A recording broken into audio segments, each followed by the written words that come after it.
Are you guys aware that we almost see no titties in movies anymore, and we only see dicks? Has anybody noticed this? Yes, I love titties. Big old titties.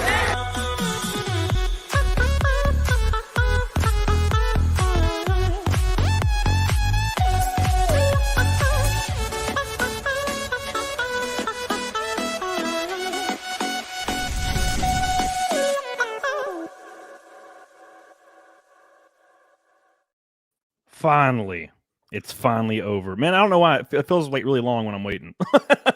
Shake that ass. Hey, you did a Yeah. better job than those broads in She-Hulk. So. Oh yeah. Oh my gosh. We'll talk about that. Well, everybody in the chat, I'd like you to welcome my man Gary, Mr. Nerdrotic, one of my favorite creators on the YouTubes and other platforms as well. And I have 3 favorite creators that I watch like every video. It's Gary, It's a Gundam, and Critical Drinker. That is great company to be in. And only one of them answered my DM, so I appreciate you, Gary. Well, Gundam will answer your DM eventually. He gets around to it. Eventually. Thank God, man. How you doing? Drink will too. I'm good. Again, that's an honor to be in that company because I watch all those. And I watch a lot. I watch everybody I subscribe to. I don't really watch anything else than the people I subscribe to. Yeah. And that keeps me busy and keeps me from making videos because you guys are great. Hello, chat. Yeah, hey, we're late. Okay. And it's my fault, but it's 4 minutes. Come on. 4 minutes. Yeah. Like we did pretty good. Sometimes I'll be like waiting for Friday Night Tots and it's like, I look at it and it's like 27 minutes past. I'm like, huh.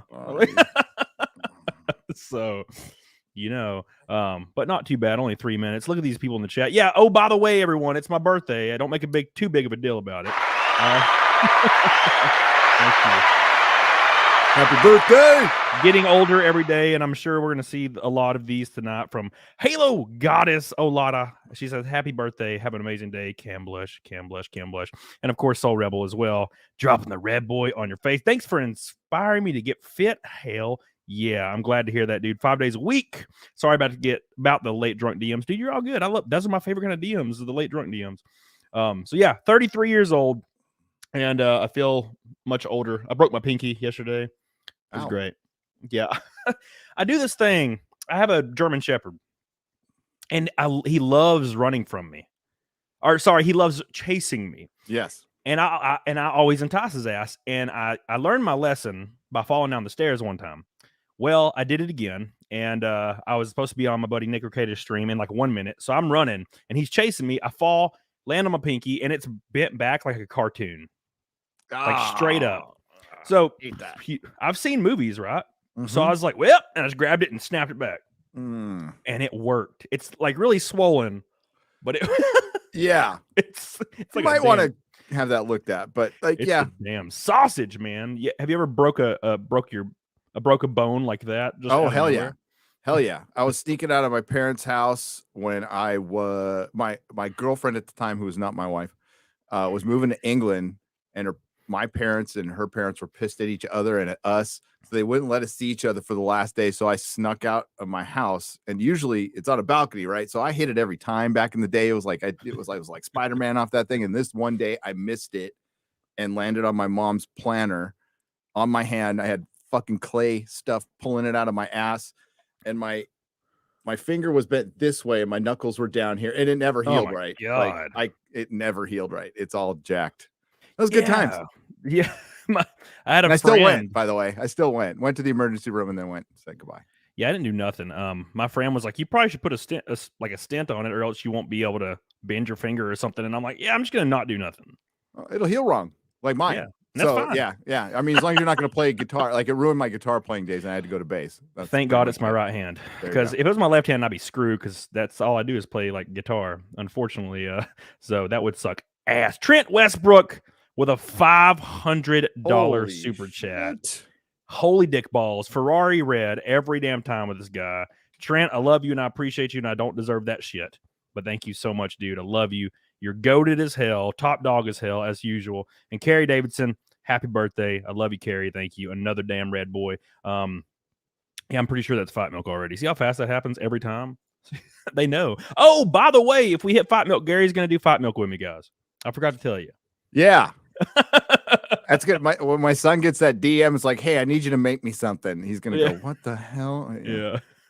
It's very exciting. Yeah, I've done a lot of wild shit as far as Fight Milk and variations over the years, but it gets me sick now because I think I'm getting old and I'm starting to get like really weirdly intolerant to whatever it is. But you got to grift. Doesn't man. get any better. You got to grift until you explode. There's only one way we're gonna make it. Are you what kind of cons are you going to this year? Oh, I am gonna go to Matsuri for sure. Dallas Expo, San Diego Comic-Con. Probably won't go in the con. I'll probably just hang out. And maybe something in the UK. Hell yeah, dude. So lots of cons this year. Yeah, I'll be at Matsuri for sure. And that's the only one I really know of. I'd like to go to a lot, but Matsuri is just the big one. So I had so much fun there last year. I got to meet so many great ass people. So that's pretty much the idea is a Matsuri for me. So I'm sure I'll see you there. I saw you there last time. So, yeah. Yeah. So we did it's the cheapest con I've ever been to because I didn't buy anything because it's an anime con. So it's dude, anime and manga. So I was like, yeah. wow. And I'm like, yeah, I'm not. It's not really my thing, but I do like the environment and all the people. So yeah, it was fun. Kick ass. Yeah, lots it was of a lot dudes of fun, with French maid outfits on. Weird. And they never bathe, and you only notice till the fourth day or third or fourth day. Like, wow, everybody smells like a just ass. Every single person. Well, it's Houston in the summer too. Yeah, so, yeah. And usually my favorite is the 400-pound guy with like the floss on, and that's all he's wearing, like down low, his floss. And I'm like, oh, that's great. That's a great cosplay of whatever the hell you're supposed to be. It's not covering anything up though, man. No smells, no skin, nothing. No, and when you weigh that much, there's like. You got like 9 balls. I don't even know which one's the right one. There's crevasses. And they're all discolored and shit. It's awful. Yeah. Oh my God, dude. So I watch your content a lot. I'm sure people watch your content a lot in this chat. And I've noticed, did you coin the phrase MCU? I did. Yeah, because now I've been seeing it and hearing it everywhere. It's so weird. Yeah, and I want to know, like, and I know you're probably sick and tired of talking about this kind of stuff, but I want to know exactly what is the definition behind the MCU? Oh, for one, I am never sick of talking about this stuff. Hell yeah. It is Good. my weaponized autism. The MCU is defined by Kevin Feige. Okay, so back in 2018, there was an article and he came out and he basically said, I'm paraphrasing, that we need to have more female characters than male characters in the Marvel Cinematic Universe, which in of itself is fine if you actually got like Moon Dragon or Crystal or the Invisible Woman, brought in, but they didn't have rights to all the great female characters were from the X-Men mainly.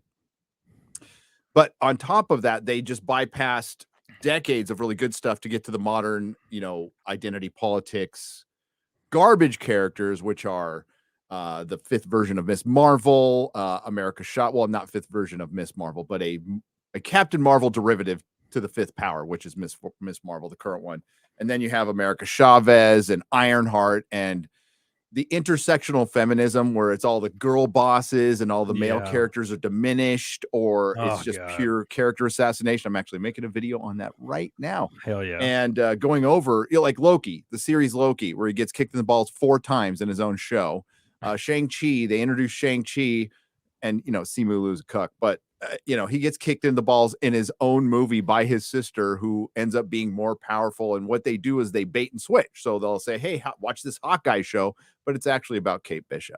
That's what the MCU is. Oh, it's exactly like when you went to see the Doctor Strange movie and it's just about old Scarlet Witch. Yeah. So, dude, and so it's exactly how I envisioned like what you were saying. And I don't feel like it's impossible to just have a good female character, especially when there's already lore behind them. But they always make the man not capable, can't solve problems, also gets his ass kicked on a daily basis by other females around him, regardless of not if they have superpowers or not. And they're always weak and annoying, and they talk a lot for some reason. They're chatty and emotional, whereas the girls are always. And they always have the forced dialogue line in every movie where it's like something to the form of, never let a man do a woman's job or something ridiculous. Yeah, girls like get it that. done. That's from the Oh, boys. my But God. yeah.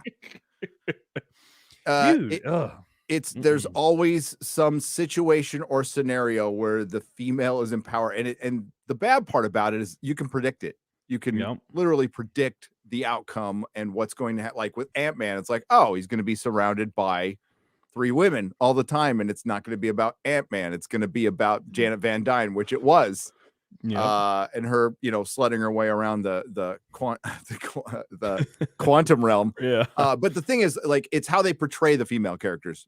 They're just the same thing. Yeah. They are infallible, and even if they are fallible, it's justified by the end. So you don't have any truly evil, female villains. I was just talking about Black Widow, right? So they had Dreykov, who was supposed to be the big bad guy, but then they had Milena, who actually invented all the tech to subjugate all the women, which trafficked children, which overthrew regimes, killed thousands of people, and they forgive her at the end because she's a woman. Yeah. It's like she is Dr. Mengele. She is Ghislaine Maxwell of the MCU, and they're like, oh, it's cool because you got tits. It's stupid. It just doesn't make any sense. Now, if they make them full-on villains and fallible and actual human beings, we don't have a problem. We never have a problem with it. Right. And the thing that's so frustrating is the phrase that you see all the time. I see it on Twitter like 5 times a day. And of course, it gets 180K likes or something ridiculous. But it's like talking about, in a negative way, like toxic masculinity. But whenever there's one of these female characters, they always exude every single quality that would be considered toxic masculinity. Yep. Like, what the hell? It's because kindergartners or adults with about that level of maturity are writing right now with no experience, and they think, well, women are weak, so we need to diminish the men to make the women stronger. So it's sexism. It's actual sexism. Yeah, that's what the MCU is. They don't hire directors; they cast them. They cast them based on their skin color, their junk, who they sleep with. And when they come in, they're like, oh, you don't have to direct the action scenes. We already took care of that little lady. That's sexism. Like that's, one of the directors admitted she turned down the job. She's like, I wasn't going to direct the movie. I was only going to direct the actors. It's stupid. And now, people are becoming more aware of it thanks to a lot of people, making videos about it and then standing up to the bullshit that we were all going to stand up to, which is, you're sexist, you're a bigot. It's like, that stuff doesn't affect me at all, ever. Yeah. So it hasn't stopped me, but it does, it doesn't mean like if it does affect you, you're a bad person or a weak person. Everybody's different. Yeah. And I can understand that, like, just getting, destroyed every day. And it's not fun. It's like, hey, I just wanted to like talk about Marvel stuff. That's what I got it. I just wanted to talk about science fiction, fantasy, books, cover TV shows. That's how I got into this gig. And then all of a sudden I'm in this freaking culture war because I just noticed it. It was really obvious. Yeah, it I'm just like, so happened. How come anybody else? Why isn't anybody else? It just so happened that everything you were watching and reading was terrible. So you're just like, I guess I'll talk about this, and then you ended up being the enemy. And fortunately, I don't know about you, but I feel like this. I feel like the tide's turning. Like more people, even people that would consider themselves, I guess, like supporting like those ideas a year ago, are starting to speak out above it. Did you see there was like prominent black figures that were angry because Tinkerbell's black? They're like, why can't we just have our own characters? Saying the same thing that people were saying 5 years ago. It's like, why don't you just have characters that happen to be black, but they're original characters, instead of just replacing a white actor with a black actor just to like hit a check mark? And people were actually saying, like, why do we not get our own stories? Which is entirely true. I mean, The Princess and the Frog, they could live action that shit right now. Right. Yeah, right now. There you go. Like, but they just why don't. not? Yeah. No, they won't, because they're like, little marginalized people. We'll take care of you. We'll give you this little your boy Zach, I'll use one of his phrases. We'll give you, you'll be our purse puppy, and we'll tell you what characters you can like. Eric July has been talking about this forever. Yeah. Forever. And he hasn't been wrong yet. Yep. So it is nice to see people. It's safer now. That's the thing, is in Hollywood, it's becoming safer. It's not safe yet. Believe me, I still have people emailing me going, don't say anything, but blah, blah, blah, and, I'll run with what they say, but I can't. it'd be nicer if I could put a name to it and interview them about it and actually get the down low on what's going on. But no, I've had one showrunner talk to me and he's like, yeah, I was going to do a show and I wanted to bring on, somebody I'm comfortable with, a writer I'm comfortable with. And the corporation said, no, you have a list of 5 people of color you can choose from. They literally did that to the guy. You have a list of that you've never worked with no experience, but they have to be people of color because diversity is our strength, which it's not. It's not. Meritocracy is your strength. Yeah, and it seems, well, especially when it's forced, man, but it seems like if you're telling somebody they can only hire these people because they're people of color, that in itself seems like super racist to me. It's like it's always seems like now for years now it seemed completely ass backwards when you see like somebody getting hired or somebody not getting a role or getting a role based on like just whatever their appearance looks like. And I feel like that's never really made sense to me. It seems more like in the other direction because when we were growing up, the common phrase was, I don't see color, but now it's like, I only see that. Remember that became racist to say like, oh, I don't see, I see individuals. Well, you're obviously a racist. I'm like, when did that happen? Yeah, you're not recognizing your own privilege. It's like, dude, I grew up in the trailer park, man. I had to run from the damn German Shepherd, like neighbor, and he bit my ass like 4 times. That's not privilege, man. It was terrifying. No. It was not a good time, man. I haven't experienced a bunch of privilege in my life. I've gotten lucky, but not tons of, I did get a privilege card once when I was in prison. It's called a privilege card when you go get your stores and stuff. So really? Oh, that's the only privilege card I ever got. Oh, dude, speaking of grown up stories, I've heard the story. You've mentioned you were in prison before. Like what led up to that and what happened exactly? Oh, you got all night. Drugs. I was not a good kid. I was a messed up kid. I was adopted. My parents did the best they could, but I was like straight up wild child, dude. So it's not like my parents did anything bad.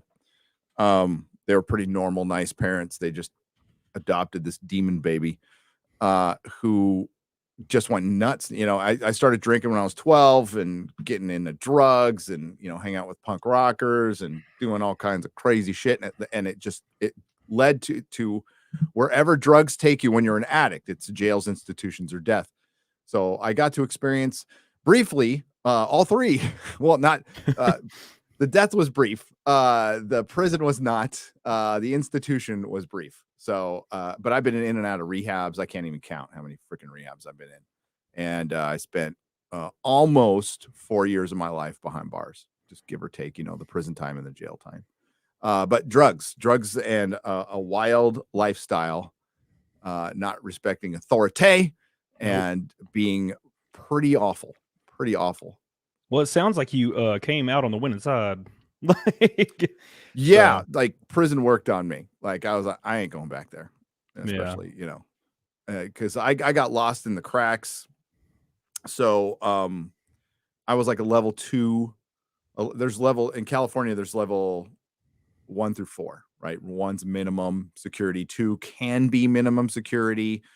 But they put me in a max, in like a not a super max, but it was an old super max. So old Folsom, through a clerical error. And I got stuck there Jesus for a year and a half. And it was fucking gladiator school, dude. So, and then I spent the rest of my time, they finally corrected the error and put me in a minimum security camp. But that was wild. That was wild. Jesus, man. Where they filmed American Me. So old Folsom. Yep. And so, like I said, I feel like that what do they call it? Like a success story. Like you went low and then you went high as shitballs. Because your content's like documentary level and great, and people love it. So thank you. I've got great editors, and I'm obsessed. Like when I start recording a video, my day's screwed because I just do that all day. That's what I've been doing all day.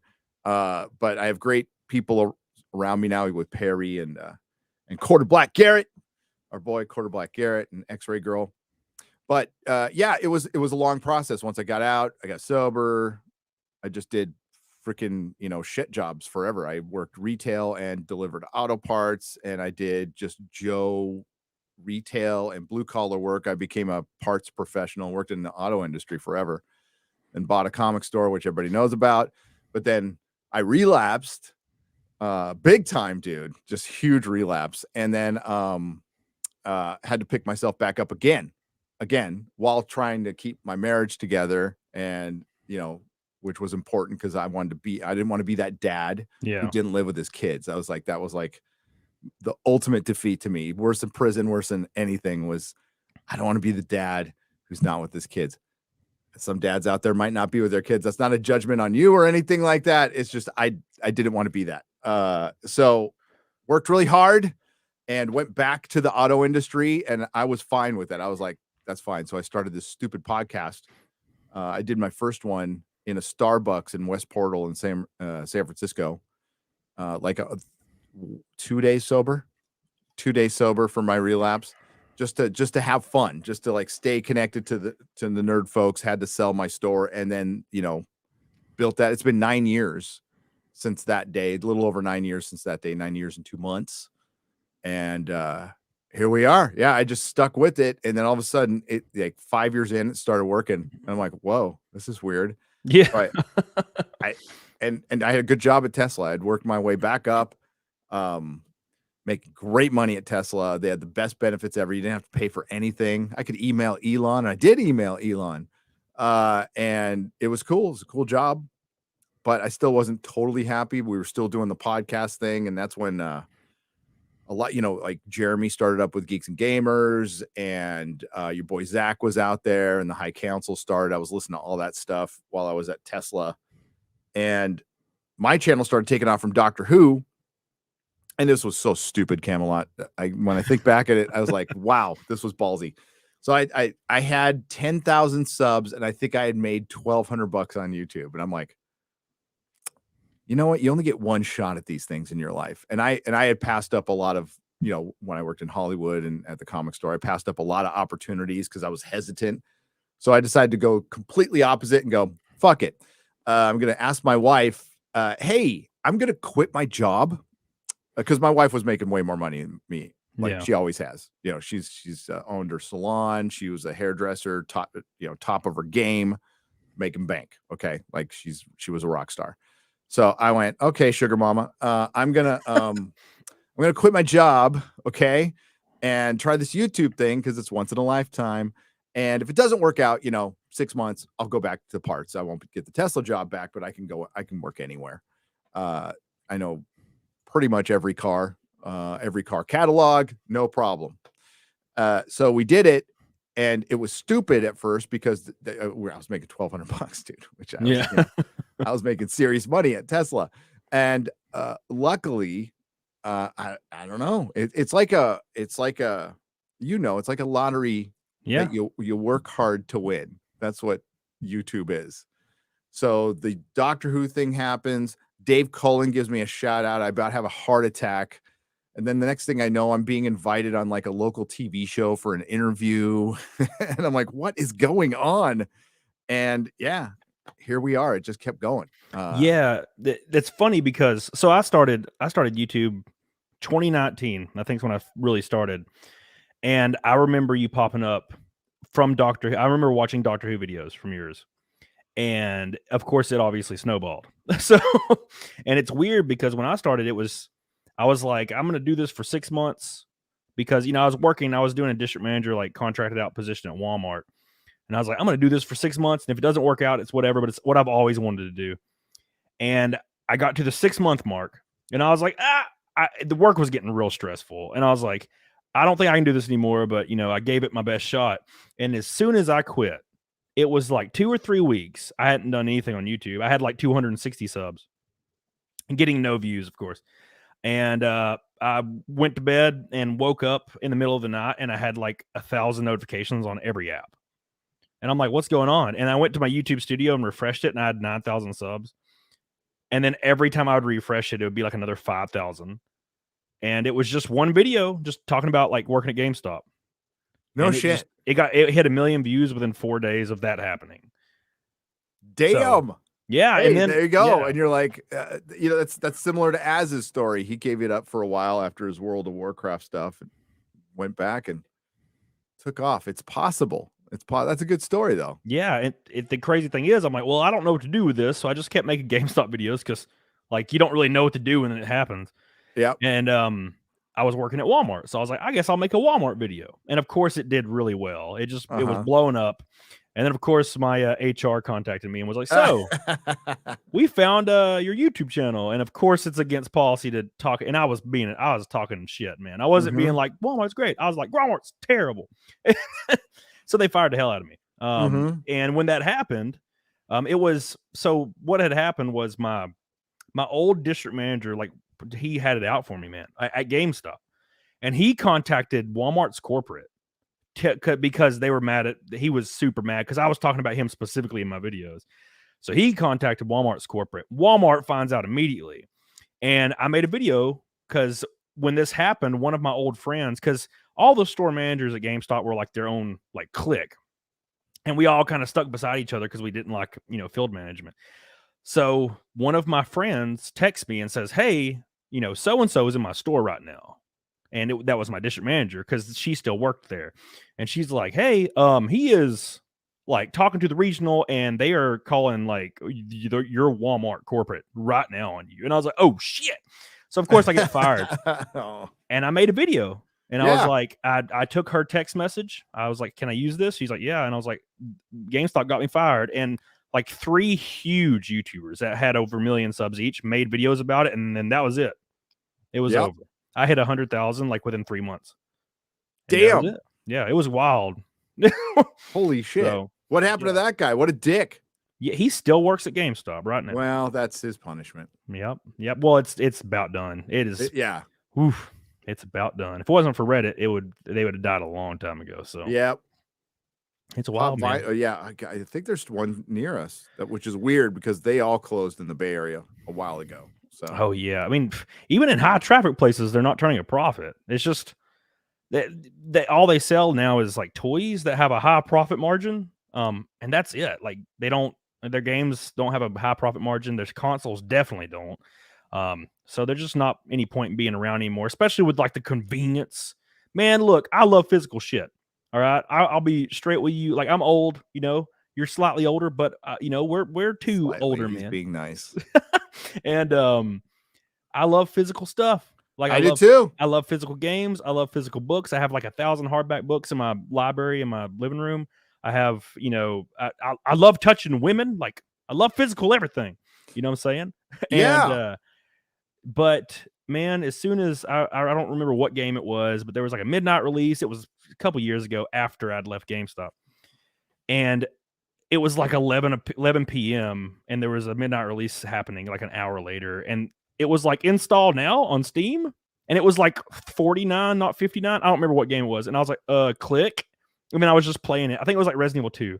Yeah. Like the remake. And I was like, and I never bought a physical game again. It's just too easy. It's sad. Yeah. But fuck these chain stores. I worked in like for the Warehouse, right? The Warehouse. It was a record store. It was a record store chain and Licorice Pizza and Sam Goody. And those were fun. It's fun to go to those places. But now it sucks for the smaller towns, but you got your mom and pops out there, and that's what they're supposed to be. Maybe somebody in the chat, maybe that's what you can do. You could find a cheap little place to rent and sell used games, like vintage games or something like that. That's that's the good that will come out of it. I hate corporate chain stores. I love the mom and pops. And, now, I mean, there's more mom and pop, especially here in San Antonio for some reason, tons of toy stores, like vintage toy stores that are doing great. Yeah, dude. Yeah. And it's like, good. That's what we need. That's part of the Iron Age right there. Own your own business, be a mom and pop. And that way you don't have to, the thing I learned from owning a comic store is you don't have to have that corporate mentality. It's like, I don't have to have like certain percentage of profit every year because it just wasn't happening. It's like, I could break even and be fine. Actually, be totally fine. As long as you feel fulfilled and you're like, well, I'm doing what I love, man. When you're working for big box places or corporate companies and you miss something by 1% and you're getting drilled. Man, that sucked. Fuck that shit. No, I didn't even, I was supposed to do like these, I forgot cycle sheets for my comics. I fucking never did them. I never did them. I just eyed everything. I did everything by gut. And I'm like, at the end of the year, well, did the bills get paid? The kids fed, they go into school. I get to read comics all day long. I'm good. I'm fine. It's a great way to live. It is. Yeah. And that's what I tell people like in the chat whenever I'm doing a show. I'm like, dude, as long because people will always message me, dude, you got to do this. You need to sell this. You need to get this business up and running, like passive income. And although those are all great things, I tell people, I'm like, dude, if I can pay my mortgage, I'm happy. Like, there's a lot I could probably be doing, right? Like it's my birthday right now, and I could be telling people, hey, it's my birthday. You guys better be dropping them red super chats right now because it's my birthday, right? But I don't do that because I'm like, dude, I can pay my mortgage with the 5 that are there now. So it works out, right? As long as you're doing what you enjoy, which is what I enjoy. And it did get stagnant for a while. That's why I started this CAMELCAST, because I was just like, man, I want to do something else. Like, because I've been making the same content. You got, like you said, you got Friday Night Tots, and it's an awesome show. And I wanted something to just freaking talk to people and have a good damn time. And that's where we're at. Yeah, if I could just live stream forever, well, that's probably what I'll do when I'm pretty close to retirement anyway. But when I get older, I'm not gonna be some 65-year-old going MCU, but maybe 60. But no, that's the great. We rely on YouTube, but you still own your own business. So if you want to raise, just work harder. That's all you got to do. Yeah, that was like when I was at Tesla.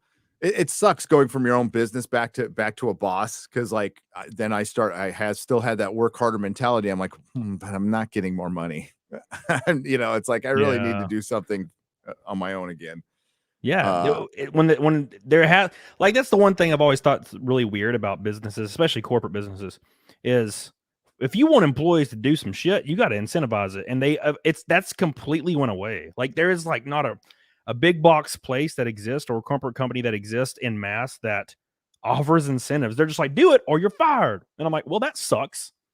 It totally sucks. Yeah. And there has to be some equation out there where you make a Target or a Walmart like a fun place to work. Yeah. And it's total corporate greed. I don't mean to sound like some union honk, because I'm not. But if you paid them a little more, did some team building, took them out fucking bowling once in a while or something, or a softball team, it would go a long way. But no, it's just micro percentages. Yeah, dude. And it's like, hey, if you make $10,000 in sales, like in this certain category, which is really hard, like for whatever store it is, it's like, we'll give you a pizza party. And it's like, dude, I want like $250 cash. What are you talking about, a pizza party? Fucking pizza party. It's like you made 10 grand in just liquid, juicy profit, and you're going to give me a $31 pizza party with 2 large pizzas? I don't think so.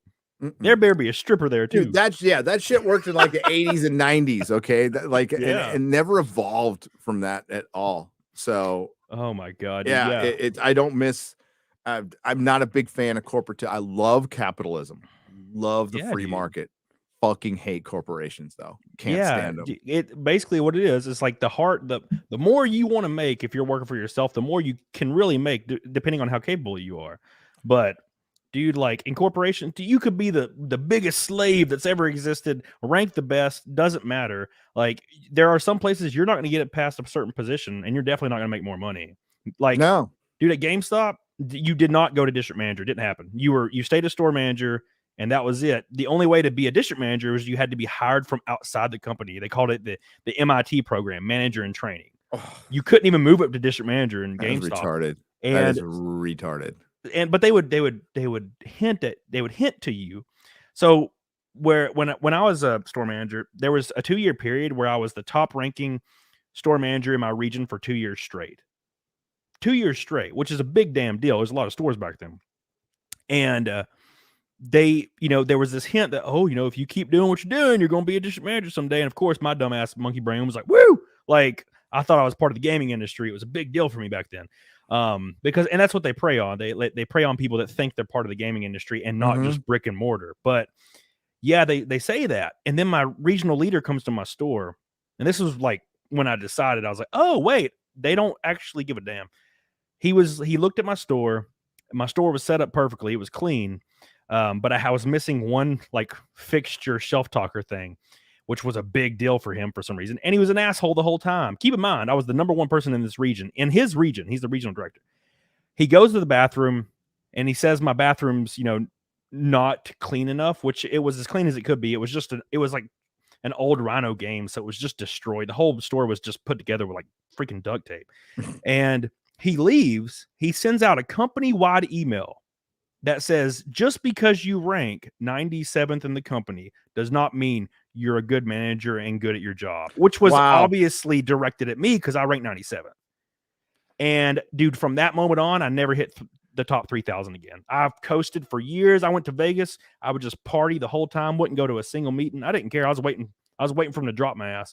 I was like, I'm never. Well, I mean, because they were going to do that anyway. I mean, that's the big secret. Like when I got back into the auto industry, I had learned a thing or two, since I had left it. And the one thing is you feel like you're trapped in a job. If I'm like, I had decided if I'm not happy, I'm just going to find another job. Fuck my resume. Don't really care.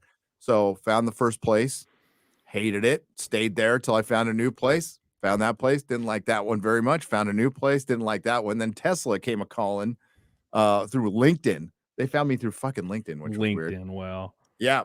I went into this weird meeting.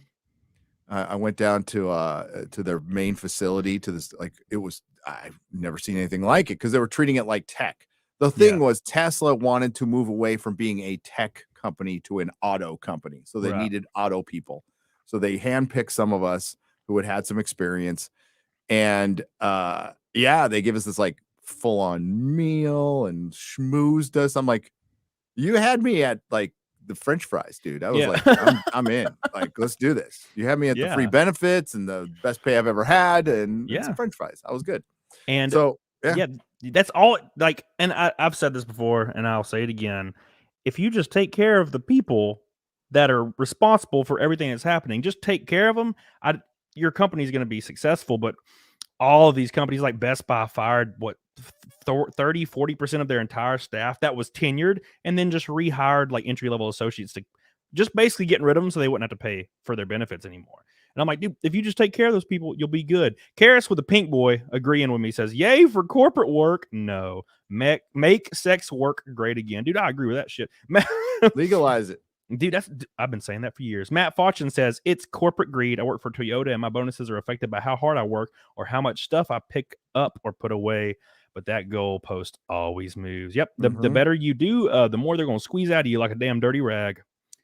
That's how it works, man. That's how it works. Yeah, dude, I agree. Sex work should be legal as hell. And I don't even partake, man. I'm just saying, no. Have at it. Have at it, man. It'd be, well, I wouldn't want, I hate regulations, but I think if people want to do something with their own body, that's kind of their own business. I think you need to be consistent on that. 100%. It's I wouldn't get into it. I wouldn't recommend it, but it should be. It's like, I feel the same way about drugs. I don't do any drugs, but I think they should be legal. Dude, we're the same guy, man. Like I've said this on so many damn streams, and I get these eyeballs because most of the time when I'm on a stream, people like lean right or whatever, and that's nothing wrong with that at all. Like I'm kind of more middle, and sometimes I lean right on certain issues, and I'm like, to be honest, I think everything should be legal. And they're like, oh, what? And I'm like, yeah, dude, like dude, meth, let's do it. Like, I won't do it, but legalize it. Yeah. I mean, instead of prescribing it as Adderall to all the kids, which is freaking meth, by the way. I totally agree. I mean, shrooms are I think they are legal in some places now. Yeah. Well, they practically are. I think in Colorado they are because, dude, Colorado. Jessica Farb says, great job escaping the corporate chain. You'll get there one day, Jessica. I promise you. Yeah. I go to Colorado every year, and you can just walk into a place and they're like, hey, we have the newest fast acting like THC possible. And you're like, what? Like, and you can I know. Like, the California has it now, and Vegas, dude. They'll deliver that shit to your hotel room. Yeah, dude. They'll deliver any damn thing up in that bitch. And yeah, it's great. I don't really partake other than I took an edible like a couple times and hiked, and it was a lot of fun. But then the experiences started getting really bad, so I stopped doing them. I don't know why. It was always bad. I'm like, I don't like this anymore. It's freaking me out every time. So I just stopped doing it. And good. I basically only drink, and I haven't drank much except for in Vegas. But I took 2 months off of drinking because I was dieting. And then I went to Vegas, and then Nick Rekieta, that son of a bitch, Nick fucking he Rekieta. gave me a bottle of like this 65% bourbon and was like, hey, make sure you sip on it. Now, granted, I didn't pay attention to the instructions. And I drank 4 little bitty like tumbler glasses with a little bit in the bottom, like I'm some kind of sophisticated man in a movie.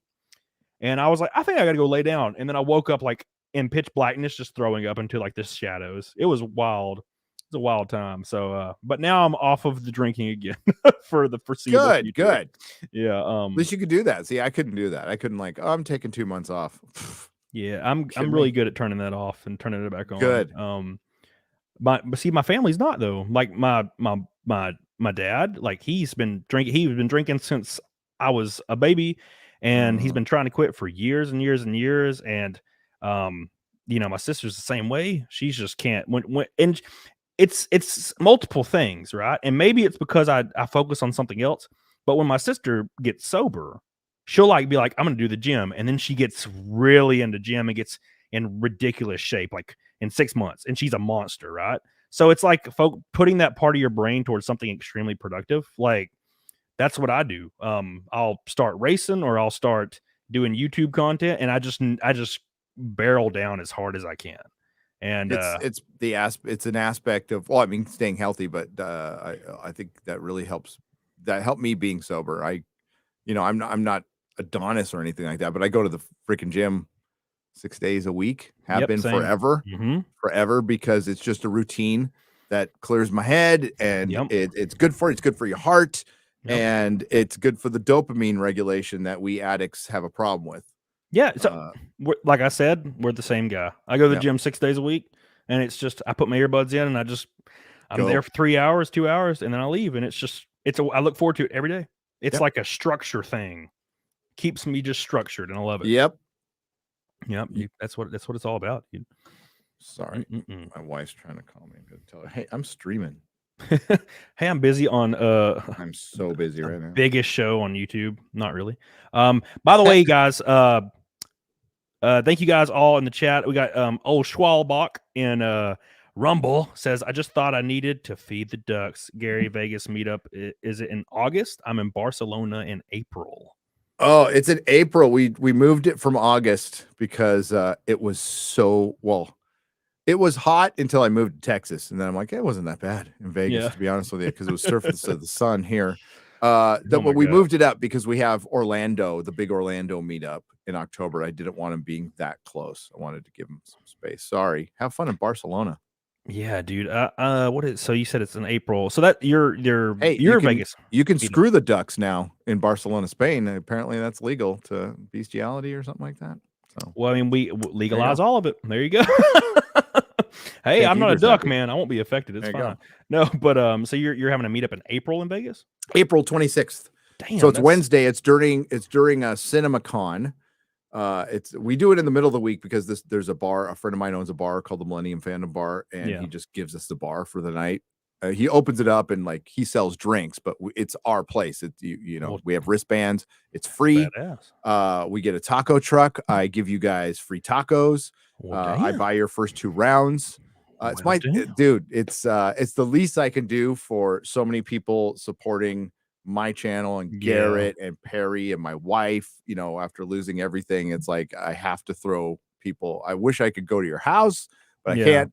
So I throw everybody a party. Because, I mean, again, it's the least I can do to show a little gratitude towards all the people who have supported us for so long. And we have raffles and all kinds of fun stuff. So, well, hell yeah, make sure you guys go to that, dude. It's a weird dynamic, and because so I like this all happened. I'm in my 30s when this started, really rolling. And every time I hang out with like when I have a meetup, there'll be a couple fans, and then there'll be my whole mod team is always there, and we'll go to a restaurant. Like a nice restaurant, and the bill comes, and I'm just swap my credit card because I'm like, it's the least I can do, man. Now, there was one time where I didn't do that, but most every meal when we were in Vegas, like we were at this place called Batista's, just swap that bitch. And some of them threw me some cash, so I did, here's $20, which is fine, but it's the least I can do because I'm gonna be honest, I have imposter syndrome a lot, and I hate it, and I wish I didn't suffer from it. But dude, I'll be midstream, and I'm like, why am I here? What? how did this happen? Like, I can't believe people are watching. This is so weird. I don't feel like I belong. It's a thing I think about all the time. And so I'm so thankful every single stream when there's people super chatting like $1. I'm just like, I can't believe people do that. That's unbelievable. So no, that's why people like you. Genuine, authentic. That's what we're looking for now. We're thirsty for that because we haven't been getting it. We've been getting lied to for so long, and we're tired of all this staged fucking shit. We just want to see somebody fucking real. And there's a lot of lonely people out there. I was one of them, right? So I identify with that. There's a lot of people who spend the holidays alone or just alone, and it's great to have somebody live, just in the background, even so you don't feel so alone. I think people underestimate that a lot. Yeah. And it means a lot to people. So and I got to pinch myself too. Because I'm sure you heard this at the meetup. I hear it at the meetup too, that like you helped me get through a hard time. And and I feel like, well, at least I'm paying it forward, because like when I was going through a hard time, I was listening to a ton of live radio and streaming and all kinds of, Art Bell and shit. And like they helped me get through a hard time. So I completely identify with what they say, but it's so humbling. You don't know what to say. You're like, dude, I'm real bad at it. Like we were at this show. We did a live show, me and Nick, and people were coming up and be like, dude, I love your show. And I'm just like, like, I don't know what to say. Thanks, man. That's like, and I feel like an asshole sometimes because I don't know how to react like in the right way. I'm just like, thanks. Like, cause I'm just like a normal dude. So saying I think is good. Yeah. I think you're good with that chat, right? Just thank you. Yeah, Samantha Bullock's definitely good for it. One of my good friends. I love you, Samantha. Sorry, I've been MIA. Happy birthday. I appreciate you. Yes, guys, it is my birthday. Thanks, Gary, for being on the birthday stream. I didn't advertise it that way, but it's the birthday stream, so I appreciate you guys so much. Yeah, dude, it's wild. So this is like my thought process behind this whole situation, because I got tired of it. And like a lot of people don't really know my situation, but I'm alone. I have been since my divorce 7 years ago. I don't have any friends. And I mean friends that I see like on a daily basis. I have friends that live across the country and stuff. I talk to them like once a week or something, but I don't have anybody I see on a daily basis. My family lives hours away, and there's only a couple of them left, and I don't talk to them either. So I, in 2019, I didn't, because, when my ex-wife left, I was very codependent, I will admit. So when she left, I was looking for shit. In 2016, I was on Twitch streaming. 2017, hit Twitch here and there, started working at a different place, trying to meet people. And then I found YouTube, and I was actually watching like that Star Wars girl and a few other people before I ever started YouTube. And that's what I was, that guy in the chat, just wanting to hang out and like wanting to meet people. And then, that's how I treated YouTube. And that's still how I treat it today, because I don't celebrate holidays. I usually I'm alone on Christmas. Sometimes I'll go to a friend's house for Thanksgiving, like I'll fly somewhere. And I've actually been to viewers like Thanksgivings before. And that's like cool. And for a holiday, like for my birthday, I didn't do anything. I went to the gym, started this stream. So I treat, and if it wasn't for YouTube, like, dude, I don't know where the hell I'd be. And to your point, like where it's just genuine, I guess. There's something, I can't believe it still exists, I'm gonna be honest, but when you turn on like the TV, which I haven't had cable since 2010, but you can see it on Twitter, you can see it anywhere, like clips from like, like let's say MSNBC or CNN or Fox, and it's the people in a suit and they're in the front of the giant $1 billion studio, and it's all real direct and it's real over the top, and like it just, everything feels so disingenuous nowadays. So my favorite thing to do is just like turn on like F&T or turn on Nick's stream, and I just chill. And like, you can talk and chat and they'll talk to me, and it just feels like I'm more like I'm hanging out with somebody, right? So which you are. I mean, that's the new way of doing it. And like it got us through COVID. I think that's where things were like really changed for my channel. And I was, God, when it happened, I was like, oh shit, they're shutting down all the movies and TV shows. What the hell am I going to talk about? And then Snowflake and Safe Space came along. It all worked out. Comic industry fell apart, but like I just said, I'm going to stream all the time just so I don't go crazy, and a lot of people joined, and it was great. And that's when F&T kind of started blowing up. So thank you everyone for that. But yeah, that's, you know, I'm close to comics division. I've seen him once. I live, I for a little while I lived next to my nerdy home. Steph, she come over a couple times, and we've actually had people over the house, which would like never happen in San Francisco. But for the most part, all my friends are the same situation. I got friends in the UK. I got friends across the country, and they're on Florida or whatever. And yeah, I've got some family left. I'm actually closer to some up in New Mexico, but I still have my mom who raised me. I have two moms, so I have the mom who raised me and the one who gave birth to me. So the mom who raised me is getting pretty old, so I got to go back. That's why I just got back from Cal. I got to go back to California every 3 months to go see her because she refused to come to Texas. She's just freaking old and stubborn. Yeah. And she can't hear a damn word I say, so it's really interesting visiting her. But it's been a good life, even though like COVID was the response. I keep saying COVID. The response to COVID by our government was fucking horrendous. Got people killed, ruined people's lives, more people's lives than actually were killed by the actual COVID of COVID, not with COVID, which is a very important distinction, including my wife's business.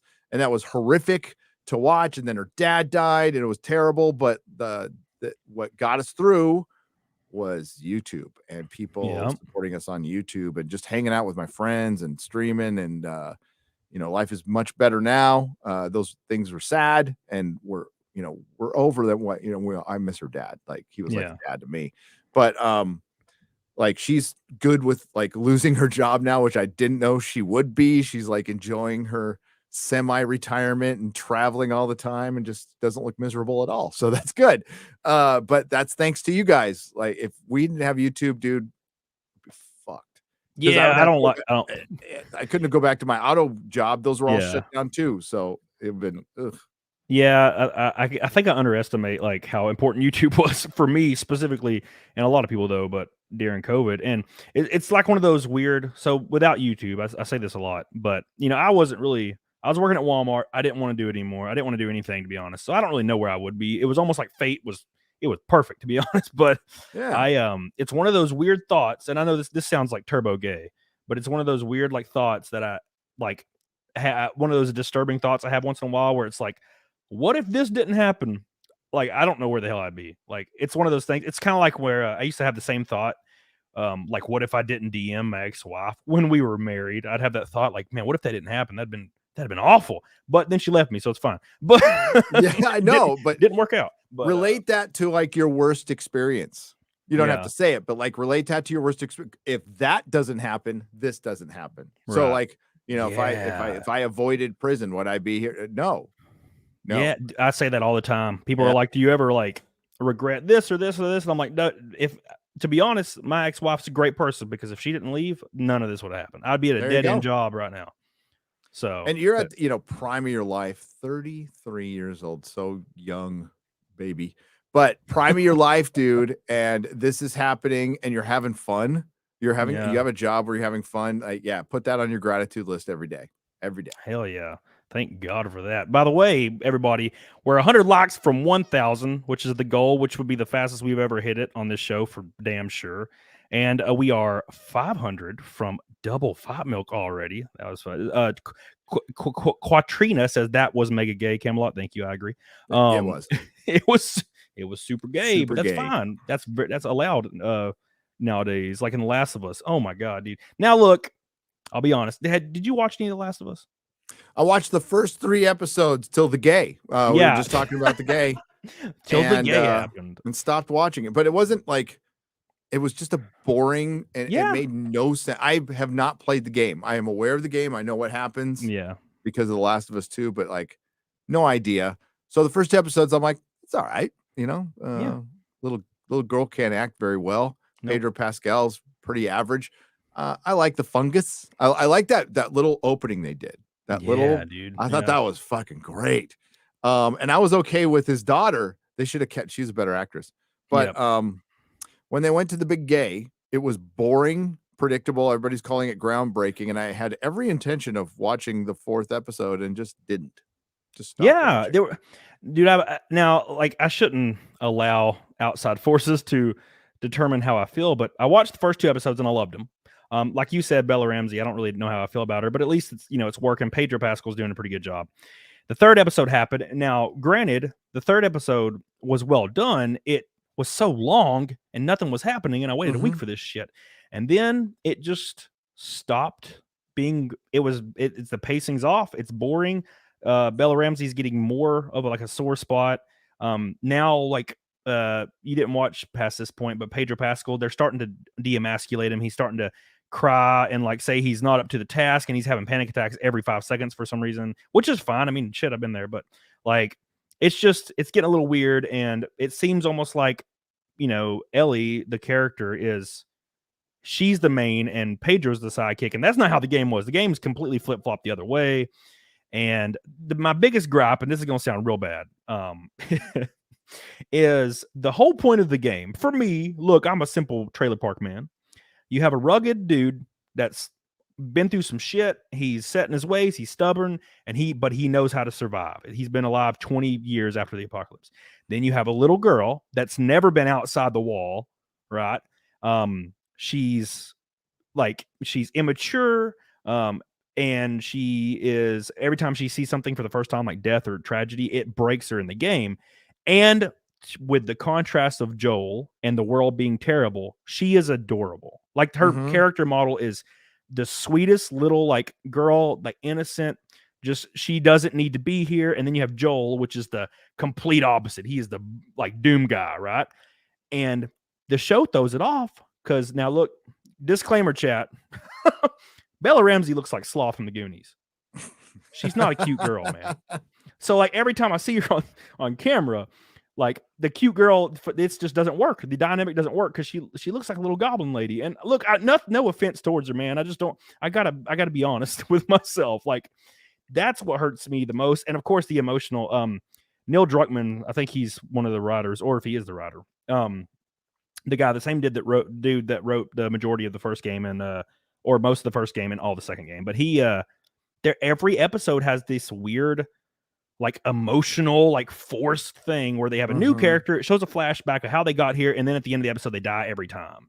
And I just can't become emotionally attached to these characters for some reason, except for Pedro Pascal and no one else. They come in and then they die at the end of the episode immediately, and I'm like, it's not grabbing me. It's not like Titanic, man. 2.5 hours in, and Rose, she sees the boat, and she's like, "There's a boat, Jack. There's a boat." And he's already frozen and shit. And then the music cuts in, ooh, when she realizes he's dead. Oh, you know what I'm saying? It's not the same. I just don't feel. No, it's not. And you could see them setting up for the sequel. And I fucking hate the genre. I'm so over zombies into the world, everybody in rags, and everything's like. So what happens when you beat the zombies? Yeah. It's not like you're making a better world, it's you're all screwed. It's really just kind of waiting to die. So I found that really boring. I found it boring with Walking Dead, and I find it double boring with this. It's a lot of people are liking it. I think it's because HBO makes good TV. Yeah. And there's nothing else, quite frankly. Although we're starting to get more good stuff now than we were last year. I would say that. There's a couple things I like out there that are pretty good. So I'm like, well, that's more than last year. Yeah. So it was 5. Yeah. So I decently enjoyed House of Dragon. It is a good character drama with great acting. And that's all I did. That's all I want, man. I just want a good character drama with some good ass acting. That's it. Now, and the thing that is jarring, back to what you said about zombie shit and apocalypse shit, is that's the main issue, man, is it always devolves into a character drama in the most unlikely of positions. So the first season of Walking Dead I loved because it's just you're running, you're trying to get to a thing, you're not trying to die, and that's always that's the main focus. But then the second season happens and they go to that farm. Keep in mind, this was a long time ago when I watched this. I stopped watching after the second season because it got boring for me. But they go to a farm and they're finally safe for 30 seconds. And they all are at each other's throats for the next 4 episodes. And it's weird, petty shit. And I'm like, dude, you guys are finally safe. I would be sipping on a martini, sitting on the porch, hanging out with the old dude. There's no way in hell I'm about to be angry at dude for banging my wife one time. No way in hell. And I couldn't watch it because it keeps falling into okay, they make it to a new city, they're safe, but now it's a character drama. And I'm like, man, I want zombies or nothing. Like, that's it. Zombies are bust for me. Give me the zombies. Tell me how they became the zombies at some point. Yep. That'd be nice.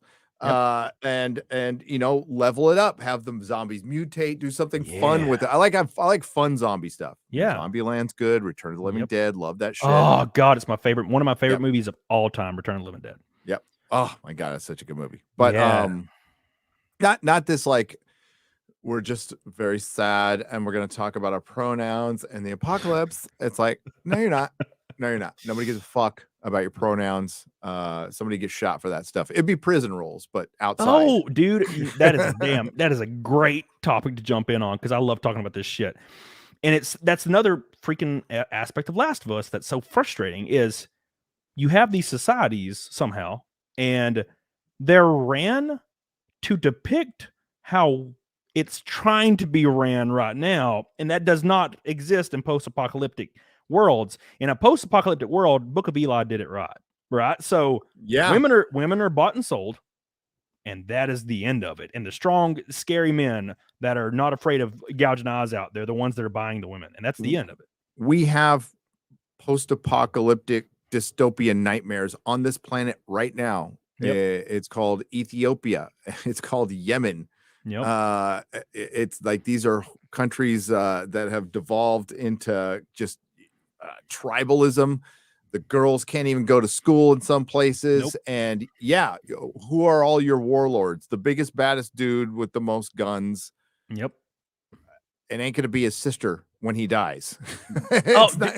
See, yes, that's episode 4. Episode 4 is Last of Us. It's nope. Why is this short, frumpy librarian in power? Oh, it's because her brother was in power before, and now they're willingly just following her. Like, and that, which is a great part of the show, is they wrote her decision making really well because she made the wrong decision in every single situation, and then got everyone killed in the city. So, like, that's actually probably what would happen if a little frumpy lady was in power for some reason over a whole city of hunters. Why would she be in power? It would be the giant beard guy. Like that, he would be the power guy. The guy who had all the guns and body armor on. Yeah. And he kept saying, I don't think that's a good idea, Kathleen. And she's like, I don't care what you think. And I'm like, he could shoot her right now. Just shoot her in the face. He would. Like, that's the thing is like, nobody in Hollywood has any idea how cold-blooded it can be. Yep. Anybody's been in the military or been institutionalized that, been overseas, like how horrific. And yes, somebody would just shoot that lady in the head.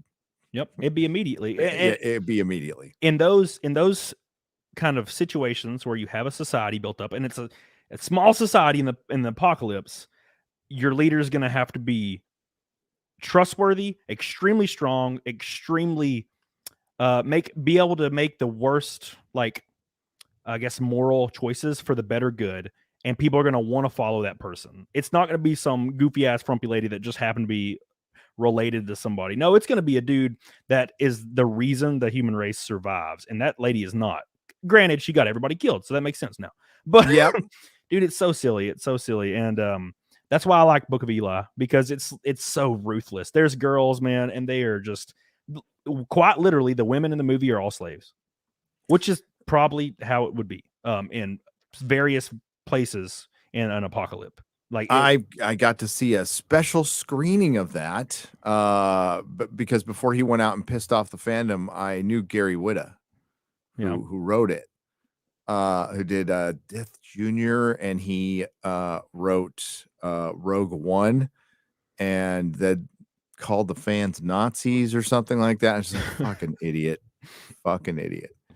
But I don't talk to him anymore. Because he don't talk to me. But so I knew him from the comic store days. I got to see that. That's one of the few movies I got to see, like, really early. Freaking great movie though. Yeah, it's fantastic. And not like the stuff we're getting now, like Rings of Power. You watched all Rings of Power, didn't you? I did. Dude, you're a brave soul. I just couldn't do it. I just couldn't. Dude, I hold Lord of the Rings in such a high place in my life. When people ask, what's your favorite movie? I don't even say Lord of the Rings because it's almost like it goes without saying type situation. It goes without. You got to say the other movie. I do the same thing. Yeah, because Lord of the Rings you mean except Lord of the Rings? Yeah. Raiders Lost Ark. Yeah, it's an experience. Lord of the Rings isn't a movie to me; it's a experience, and I watch it twice a year. Yep. And I watched a YouTube video recently of a guy analyzing it, and he's like, "Here's why you don't have to watch the extended editions." And I'm like, "Well, I'm going to watch the extended edition because it's just the more content I can." That guy is fundamentally wrong. I don't know who it is. Dude, I haven't watched his video. I will tear that video apart. He's fundamentally wrong. There are scenes that I would die without. Like the one scene where Galadriel's giving every single individual person an item. That's not in the original versions. She just gives the light thing to Frodo, and that's it. Yep. And I love that shit. I mean, the more screen time Galadriel had in that movie, I was just like, oh, ethereal God, I love it. I can't think of too many things that when you get more of it, I like it. I think the Harry Potter movies with their added footage are pretty good, but nothing matches like Lord of the Rings extra footage. I even watched Apocalypse Now, the redo where they put in all the extra. It was terrible. It was awful. Yeah, it was. They went to the French house and fucked around. I'm like, God, no. So yeah, like it's rare when more is good.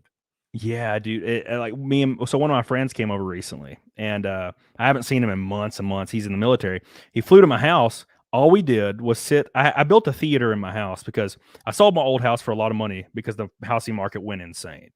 And I had a tiny little house, and I bought it for nothing when I was married. Well, I sold it for way more than nothing, and I rolled it over into a very large house because I've always wanted like a lot of room. Yep.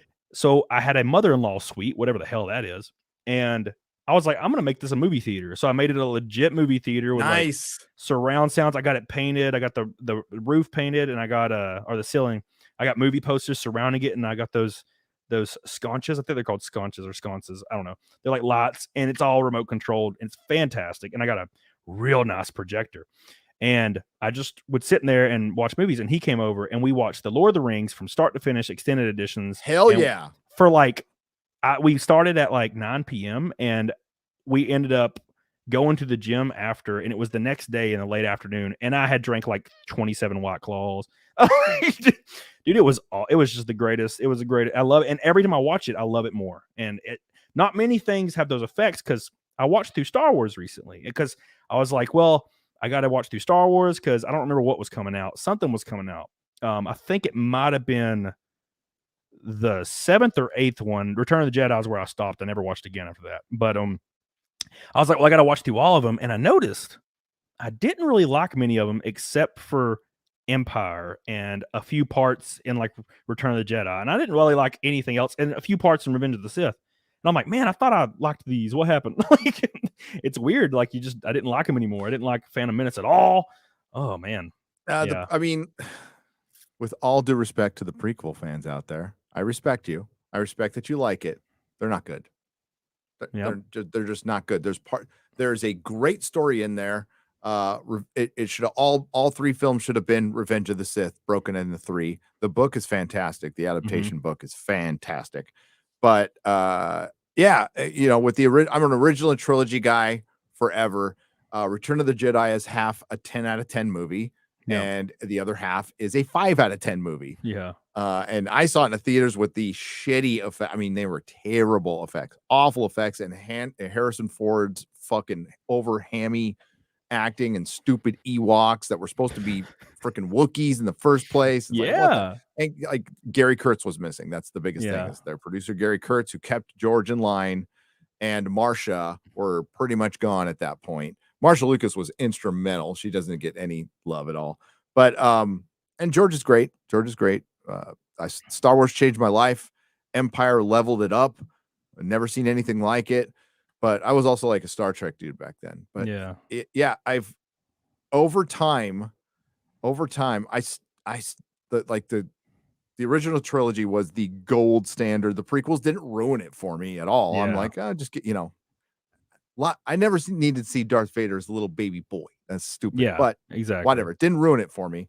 I started reading all the Dark Horse comics, which were really fucking good, by the way. And that kind of rejuvenated my love for Star Wars. Then Disney came in and everybody thought it was a good idea. And then they decanonized everything. Yep. Dude, when I heard about that, so my favorite character of all time in Star Wars is Kyle Katarn. And when they were like, oh, none of this is canon, I was like, they took my bearded hero away. Like, how could they? He was my favorite because he's stubborn and he's an asshole and he becomes just a god. and takes down Dazan and all those guys. And I was like, man, it's the greatest shit ever because I love the Jedi Knight games. I think they're beautiful. And then I found out it's not canon anymore. And then I see the trailer for, I think it was probably, it was 7.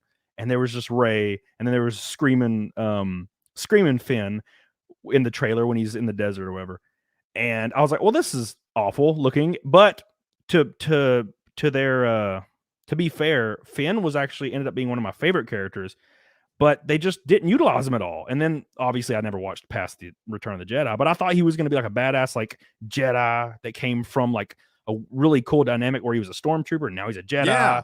And then all of a sudden ripped away from his parents and Yeah, you know, and then- like brainwashed. All that would have been fucking awesome. and then he ended up being just the screaming Rey guy. And then there was like this weird hint that he had a love interest with Rey the whole time, and then he never did. They It was made really him weird. a fucking janitor. The black Yep. guy. They made a black guy a janitor, and these are the same assholes. This Jar Jar Abrams was the same asshole who said no more white comfort while our fucking country was burning down. You racist piece of shit. Oh, God. So yeah, Star Wars is dead. Like Mandalorian. Nobody like the Mandalorian came out, right? The flagship. I heard about it on a stream. I didn't even know, and I'm not watching it. Kind of snuck up on me too, and I watched it. I don't think I'll go back. I think when a franchise, it's like when things go bad at first, you go through your process like a breakup, or it's mourning. You get pissed off because you care, because you care, right? Yeah, man. And people say that shit, right? They're always like, why do you care? And it's like, because this was my life. Why do you think people were so mad at Rings of Power? By the way, this guy has a great point. He says the Theoden and a Saruman exchange in Return of the King was removed from the theatrical version, which is that's one thing that's really good about the extended versions. You don't really know what happens. The last scene you get in the theatrical version of the Two Towers is Saruman just running into his tower. That's the last time you see him. But in the extended versions, he gets freaking just throated right in the face with an arrow. And it's and that's one of the best scenes from the book. That it's still cut down from the book, but Theoden has that great line, "There will be peace." Oh my God, I love that. Dude, Theoden's such a great character. Sonia, I love you, by the way. Thank you for the happy birthday love. It is my birthday today. Happy birthday. 33. Thank you, Gary. I appreciate it. I do want to give Carano told me she loved me today. Gina Carano. I got a great story. Well, I said I loved her first, but that makes sense. Yeah. In locals, we got CC and Ghost Meteor. Thank you guys so much for the huge ass drops.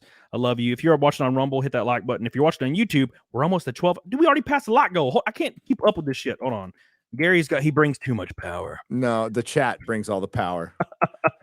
He's too powerful. Hold on one second. So yeah, dude, Theoden's such a great character, and dude, I love that. Well, man. outside of Gandalf, absolutely my favorite. I think he's got the best arc. Yep. He got basically had a spell put on him, came back, just lived with lost his son, full of regret. This niece he has, who he's treated like a daughter, he's completely ignored her. And he's just my land's dying, and he pretty much black pills. Yep. But then he gets turned around, and then dude, he's fighting at Helm's Deep, dude. One thing I love too is the fact that the dude that has control over him is literally he's just the voice of Chucky, and I love that guy, Brad Dourif. Brad Dourif is a legend. What a man! Great actor. Man. He did such a good job in that movie, or in those movies. Because he's so creepy and you hate his ass, which is great because Brad Dourif makes you do that. He was in an episode of X-Files, like one of the early seasons. One of the best episodes. And I do believe he was in Exorcist 3, right, chat? Yeah. Exorcist 3. And you just hate him. Yeah. You hate him, right? But the reason you hate him is because he can portray his character. You hate his character, not Brad Dourif. And he does such a great job. And I want to meet him so bad, but every time I go somewhere, he's either there or he canceled and didn't show up. And I'm like, God, I want to meet Brad Dourif so much. Because he's one of my favorite dudes ever. And when you're younger, you don't really put two and two together. Like I watched Return of the King and I watched Two Towers, all these in theaters. And I never put two and two together until I watched it like a few years later. I was like, oh my God, it's Brad Dourif. I didn't even notice. Why did I not notice this shit? He is the greatest. But Gina Carano, Flux is in. What's up, baby? How you doing? The beautiful, illustrious Flux. So Gina Carano. 10 out of 10 smash for sure. Oh, 100%. Yeah, definitely would 100%. So I wasn't married, but yeah, it turns out I'm not. No, so I I was talking to Jay C3PO, and he was out drinking with Gina, maybe I can't remember, in DMs, and Gina told Jay to tell me that I was hot, and it was the biggest compliment I've ever gotten. Wow, there you I go. was like, all right, well, It I'm was gonna- actually just Jay saying you were hot. But I didn't want to damn say you, anything. Jay! Damn it! Every damn time with Jay, I keep on, hey Jay, you want to come on my show? Doesn't respond every time. Oh, what the guy who bitches about never being invited on a show is big timing you? That's what he does, man. No, No, he, big time. We're talking about Gina, so Jay will show up any second. But don't be big timing, Jay. Come on. that's who I'm gonna bring. I wonder if I could get Gina on. I love Gina, man. Ask her. I've idolized her ever since she was in MMA, for real. Like, because I didn't really care for the Mandalorian. I thought it was all right. He goes and finds the egg. That was like a filler episode, and I'm like, whatever. And then Gina walks up, and I'm like, I did not expect this, because I don't pay attention to like what's in the news and shit. And Gina walks up, and I was like, well, I'm gonna watch this now. And then Bill Burr. I liked her in Deadpool, and oh, dude, she was. I wasn't sure. I mean, like, listen, I was already beaten down by Disney, so I'm like, I'm not sure about this character. Okay? Yeah, But the Mandalorian, the first season was like moderately okay. I would say moderately okay. It was like a 7, and that's because contrast. We were so used to getting shit on that anything that was relatively not shitty looked like gold in comparison. Yeah, So. I mean, it's really basic. The dialogue is bad. It's a live action cartoon. I told Gina today, I said things turned out for the best that she's not in season 3, because they would have put her on some stupid quest to get a chingadera on Coruscant for half the season.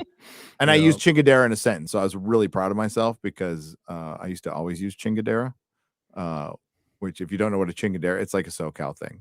Yeah, it's like I don't. essays. Yeah, see, it's a thingamajig. It's a that's what it's a chingadera. So yeah, I've hung out with girls from SoCal and never heard that before. No, dude, I don't know what it is. I got it from the essays. A little bit of a side rant. I don't know what it is, but when I was on Tinder really heavily, because obviously when you're single for a long time, you do whatever. And I was on Tinder for like 2 years, and a lot of these girls were from SoCal for some reason. Like, dude, every other one is from SoCal. And I'm like, why are you here in Alabama? What the hell are you doing here? It's so weird. So yeah, I don't know. They were always kind of mean though. Is that like a SoCal thing? Oh, they just sound that way. They just sound that way. No. I mean, SoCal is totally different from Northern California, so you know that, right? And LA is totally different from San Diego. So the girls in San Diego, a little stuck up, but cooler. Yeah. And actually, the girls in San Francisco, before everything went to shit, way cooler than anybody from LA, or like the girls are just chill. Yeah. The non-woke fucking psychopaths who go to San Francisco State. I'm talking about like normal, like the hairdressers and stuff. They're really fucking cool and fun to party with. But California just completely sucks. So all the cool people just left. I wouldn't even go there. I mean, like, and you got to question anybody who's still there. They're either stuck because they can't leave. They're powerless over that, and I don't blame them. But anybody who has the means to leave, who hasn't, that's the question I have, because I picked up and left when we didn't have the means. We just flat out didn't. We made the means, but we didn't have the means. I went here for 4 fucking days 2 years ago, and I'm like, this is where we're gonna move.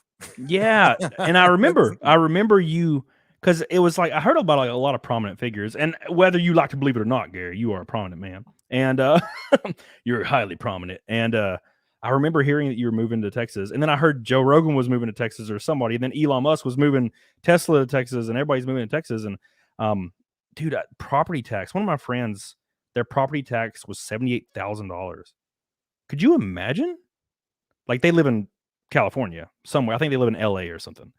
Property tax is like $70,000 on their parents' house or something. It must have been a big house, but I can see it. Like, people were going, watch out for the property tax in Texas, and I'm all, I'm from California. Yeah, everything's cheaper here. It's a little bit hotter, and there's no beach that I never went to anyway. Yeah, and everything else is the effing same, except you can shoot more freely. Do pretty much everything more freely. No, there isn't any weed. Didn't bother me at all. And gas is a lot cheaper. The house, I was able to get a house that I would never be able to get in California ever. Yep. Yep. And it increases your what did somebody say? Somebody told me it increases your personal value automatically by moving by like 30%, 35%, some ridiculous amount. Dude, it's wild because I have a lot of friends in California, San Diego, LA, San Francisco, because when you're a content creator, it just happens. There's a lot of people that just live there. It's densely populated, I guess. And they'll message me. I did a house tour when I first bought my house on Odyssey. And I just show my house. It's empty as hell. I just moved in, show my house. And there was people, like one of my friends from LA messaging me, and they're like, your house will be like $4 million in LA. And I'm like, it was in Alabama, it wasn't even shit. It was barely a tenth of that, like barely, like a little bit over that.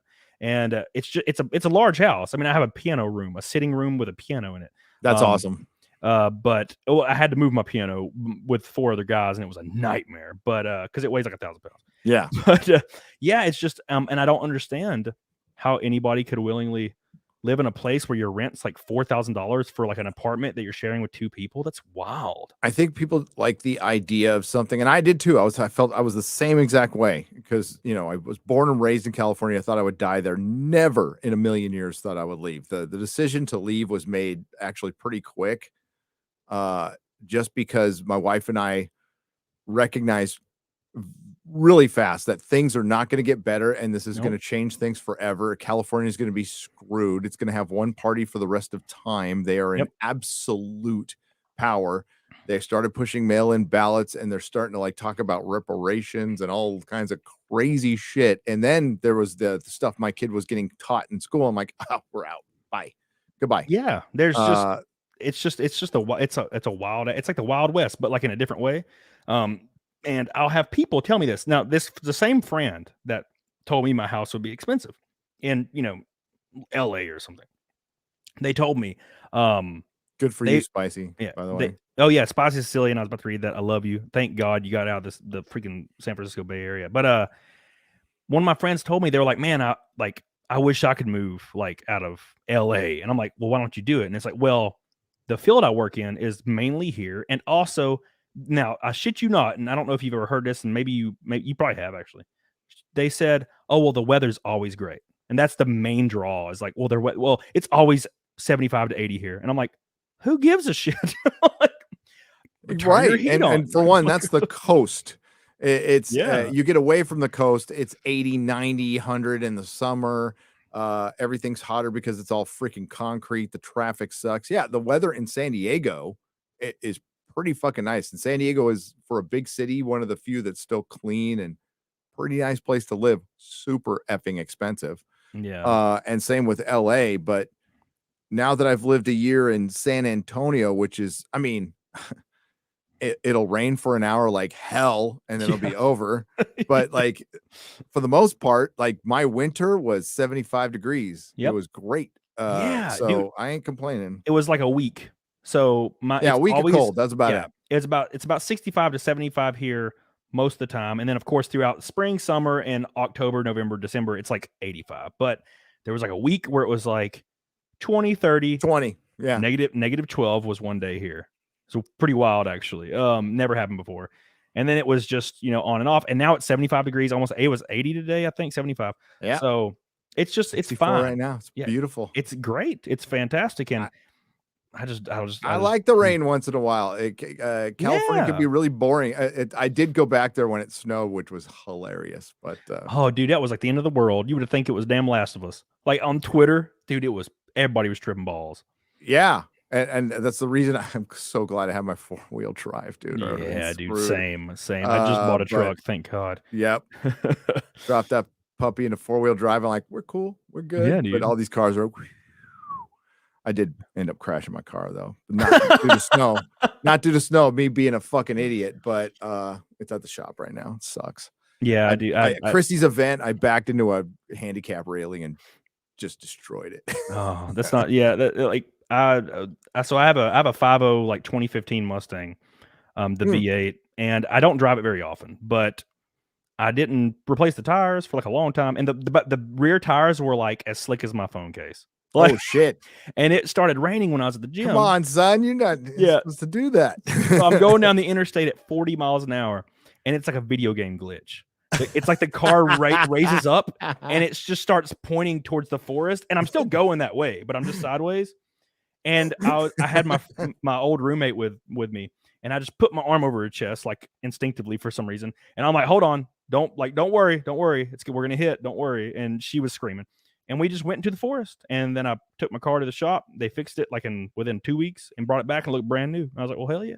There was not much damage, just a lot of scratches because it went into the forest. Yeah. So But it was still, wild. it's a car. I get super like I hate. Oh man, I had to drive back with like that tape over my taillight, and I just felt like such a punk. I did. It's like you're 16 again. Like, God, yeah, like, dude. damn it. Yeah. No, change your tires more than that. You know that. You race Yeah. cars, dude. Now, see, I was just being a dumbass, and I didn't drive the car very often, and now I'm kind of like used to it because I race in like a minor NASCAR series, and dude, you hit the wall like pretty often, like because somebody will get into you and you get loose, tap the wall, come back off of it, you're like, oh shit. So that happens all the time, but yeah, you get used to it. But that was my first ever accident, and I was 30. I was 31. Yeah, I was 31. Pretty good. Yeah, and I was like, man, I've never wrecked. I do great. And then the hydroplane got my ass. Didn't even count. I don't count it, man. It was the water's fault. It was my fault, kind of, but the water, mainly the water's fault. Those bastards. God, dude. Totally not your fault at all. No, it's fine. Yeah, it's completely fine. Dude, I wanted to ask you something. Oh yeah, I know what to ask you because this. Okay, look, my theme here is I like to talk about this because it's one of my favorite things to talk about, and I don't really know why. But I want to ask you some revealing questions about it. By the way, we're $3.50 away from double Fight Milk. That's just for me, unless Gary's wanting to do it, but that's just for me, which is just double the amount. And 200. If likes. we hit it, I'll tell my son to whoop up something. Damn, Gary's being a badass over here. Then 200 likes from 15. That will be the record. We'll beat the record today. Damn, cool. So, by the way, I'll be live on Locals directly after this, guys, doing Naked Snake. So don't miss that. I keep forgetting. Naked? Did you say naked? That is so awesome. Yeah, so I said naked. Yeah, I just peeled my shirt off and I put a bandana on and I sing the Snake Eater from Metal Gear Solid 3. It's one of my favorite games ever. So I love doing that. It's the only reason I stay in shape, or else I wouldn't do it. So, but yeah, dude. So, how long you been married for? 20 years this year. Damn. So yeah, but you've dated before, obviously, yeah. Yes. Okay, so tell me, a long time ago. Tell me how dating was for you, because I've talked to women, I've talked to men, I've talked to women that are like a little looser, in like their beliefs, which is fun. So what was dating like when you were dating? And okay, so we're talking about like a very brief period in between marriages, and then okay, so forget high school. We won't count high school. Yeah, no. So when I got out, I was a little freaked out when I got out of prison, but I was in the best shape of my life. Right. Like worked out every day, played racquetball every day, was in the sun, just best shape of my life. So it was really easy. It was really easy. I didn't drink though, so like I wasn't going to bars, but I was going to AA socials, which could be crazy. So, and then you start, it's an AA social, and this is back before I told anybody. Like I wasn't like, hey, I just got out of the pen, which probably would have been a good pickup line, to be honest with you. Oh yeah, that's like a shoe in right there. I didn't, but it was it's been it was easy back then, but it hasn't always been easy because I'm kind of clueless, right? I just assume girls are not into me. I'm fine. If I'm into one, I'll try to talk to her. But I'll do the semi stalker thing for a while, just kind of follow around, watch her sleep. No, I'm just kidding. No, my game was just off back then, but I was a flirty type, so yeah, and I'm pretty chatty, so that helps. So yeah, I didn't go out and actively like, I am going to find a date tonight. That's not how it worked for me ever. It was, I met a girl at work, I met a girl at the meeting, met a girl at some AA social, and before that, it was just high school partying, smashing whatever the hell I wanted to smash because we were all high. But Yeah, I wasn't very good at it. Like I can't say my game was like awesome because it wasn't. Did you ever have any like really awful just smash stories? Because I have so many of those. Just I where have it was just a bad experience. actually I don't. I mean, like outside of like high school, I don't. Other than a first marriage, like that might accumulate in a first marriage that just did not work. You need to have Yeah. something more in common than sobriety. That's for sure. But no, I am not a dating guru. I am like a serial monogamous. I was married for the first time for 7 years. I've been married around this time for 20 Yeah. years. And when I God, I got to remember back so far. Hope my wife's not listening. What is it? But, What is it with the 7 years thing? So my wife left right at the 7-year mark. 7-year itch. Yeah, Real. and that's what they all say. Everybody says that phrase, Real. and I didn't. And everybody says it in the midlife chat. crisis Yeah. is real. 7-year itch is real. I promise you. When you hit FOMO. 40, yeah, be ready for that shit. yeah, Just be ready for that shit because you are not. It's like it's menopause. That's what it is. Got to buy a Ferrari. No, like Yep. my ex-wife, she just one day she's like, I don't love you anymore, out of nowhere, and we had a great relationship, like fist bump and shit. We always like it was like one of those like gay situations where we finished each other's sentences and shit. It was just we had the same like wavelength, and I didn't see her for years. And then when I sold my house, like in July, keep in mind it's been a long time since I've seen her. Yep. I sold my house, and in Alabama, I bought it when we weren't married, but in Alabama, when you become married, they get 50% ownership of your house. So I sat down at the lawyer's table, and the lawyer looked at me, and the new buyers were sitting beside me, and I'm like, let's get this done, because I had to go sign off on my new house like 20 minutes later. And they're like, so where is Emily, which is my ex-wife's name?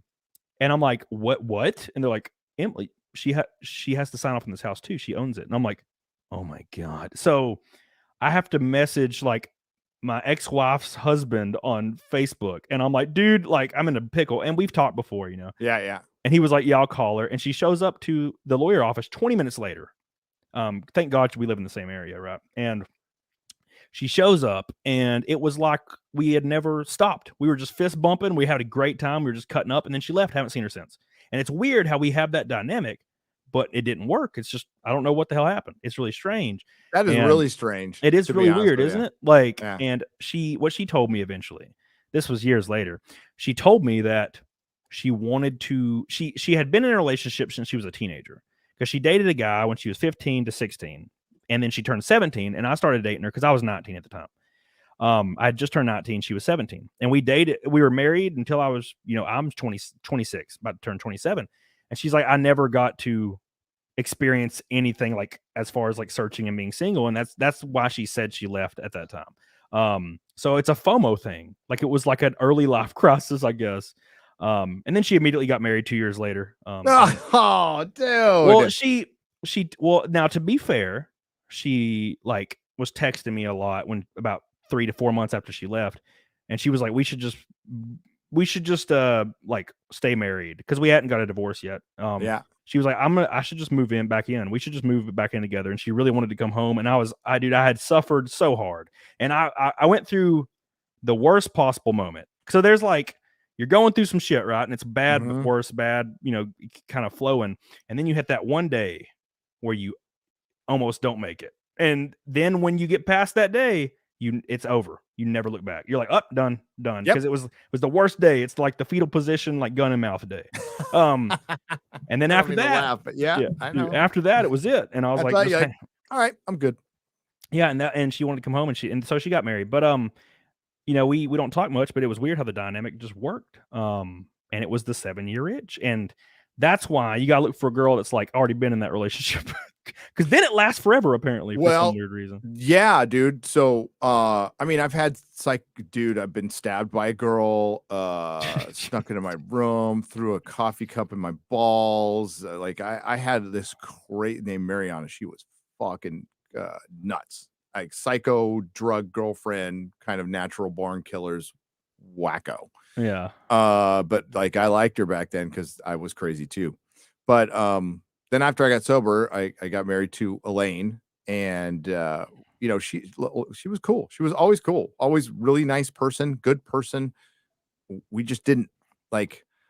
I still, being sober, I still had my wild side, and I still wanted to be adventurous and do things, and she didn't. you know, she was like really she was kind of like the hot librarian, but she was very bookish. Yeah. Very, very bookish, and just a very calm and quiet person. It just, our personalities did not mesh. So it was like the nicest divorce ever. We like shook hands. Yeah. We didn't even get lawyers. We got mediators, and I haven't spoken to her since we shook hands, said goodbye. Not a single word. Yeah, dude. So so a lot of people ask this question. I'm gonna read the super chat and then I'm gonna tell this like story because people ask this all the time. Potato Radio says, instead of Mario Kart, when is the Camelot Nerdrotic Geeks and Gamers stock car race? And would it be a Bomber, Hornet, or Outlaw? Dude, that would be great. But I do not have millions of dollars. That would be fun though. If we ever get millions of dollars, there you go. If we get millions of dollars, if we ever get it.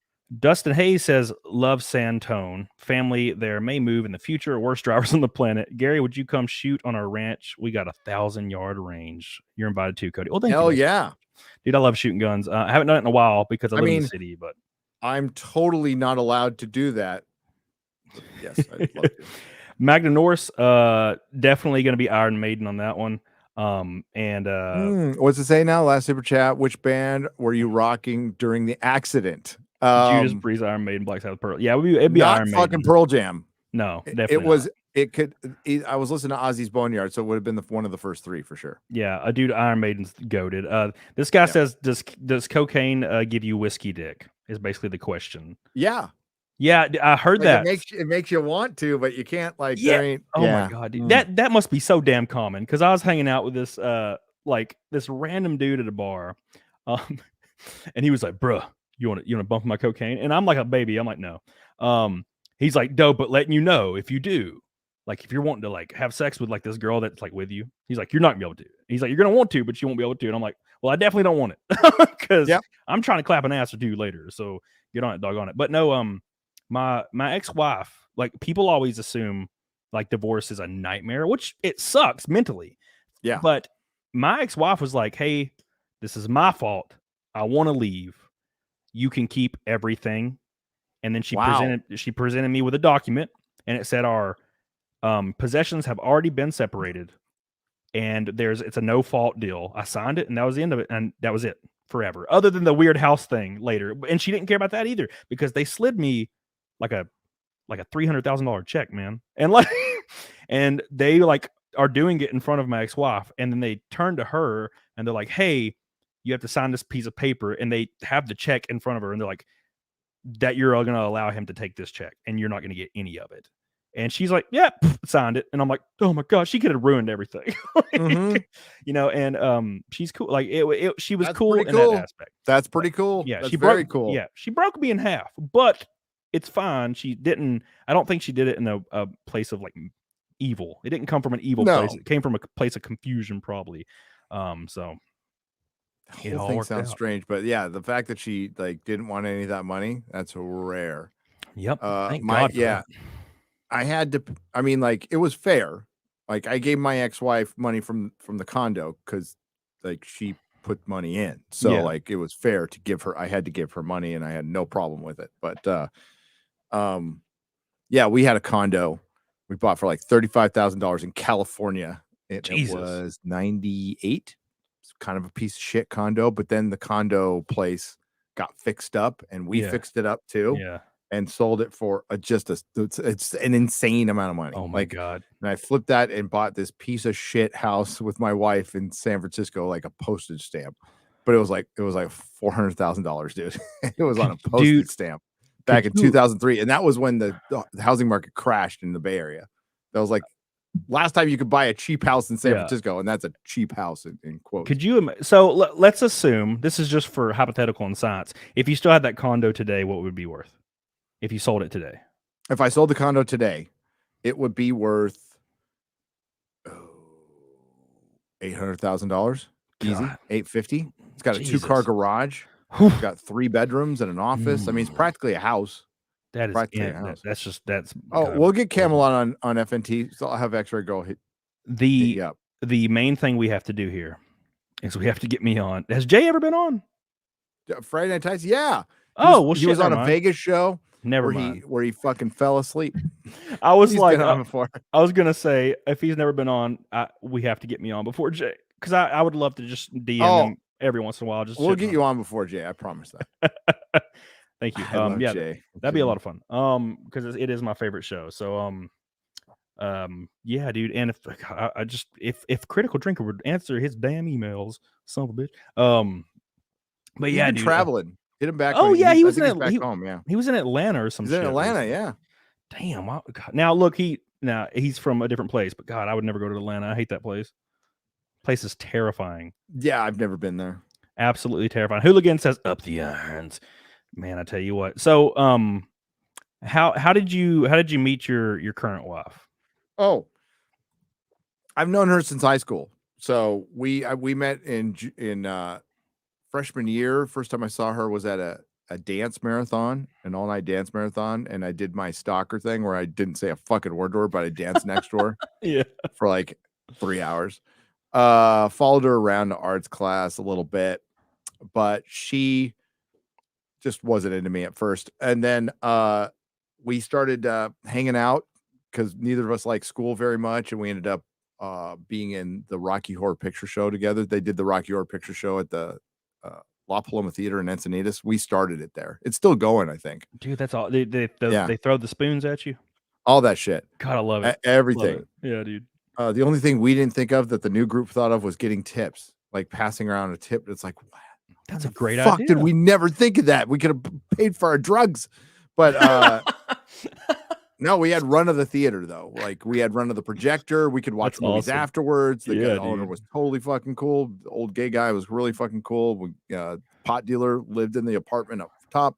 So we were going to Rocky Horror one time, and she made the first move by biting me on the neck.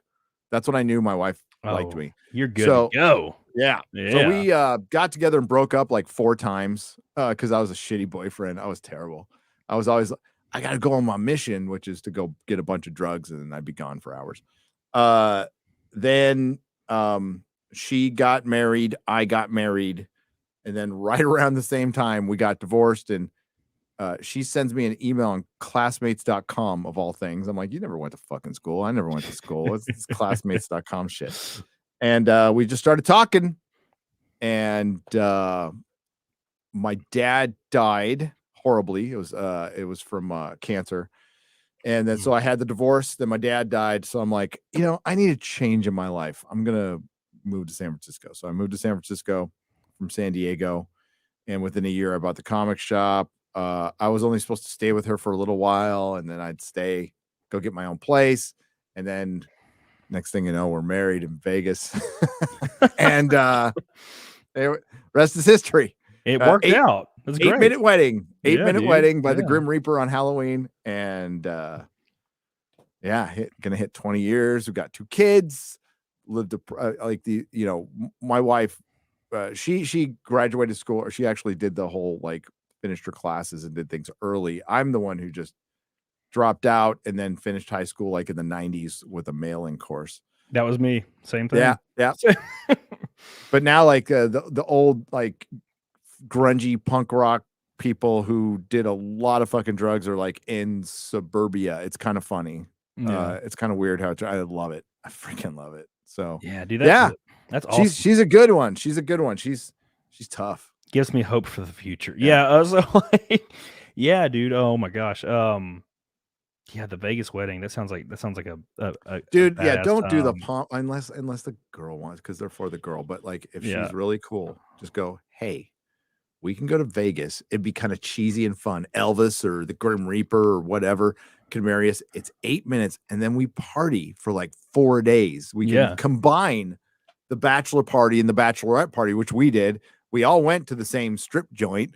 We went to this bar where they were playing Blade and playing the music along with it, and had blood raining down, and porn stars were selling their DVDs. It was a good fucking time. Yeah, God, man, that's freaking amazing. Ryu Carito says, my ex-wife took everything, including my daughters. Now she's a transformer. She won't let me see them.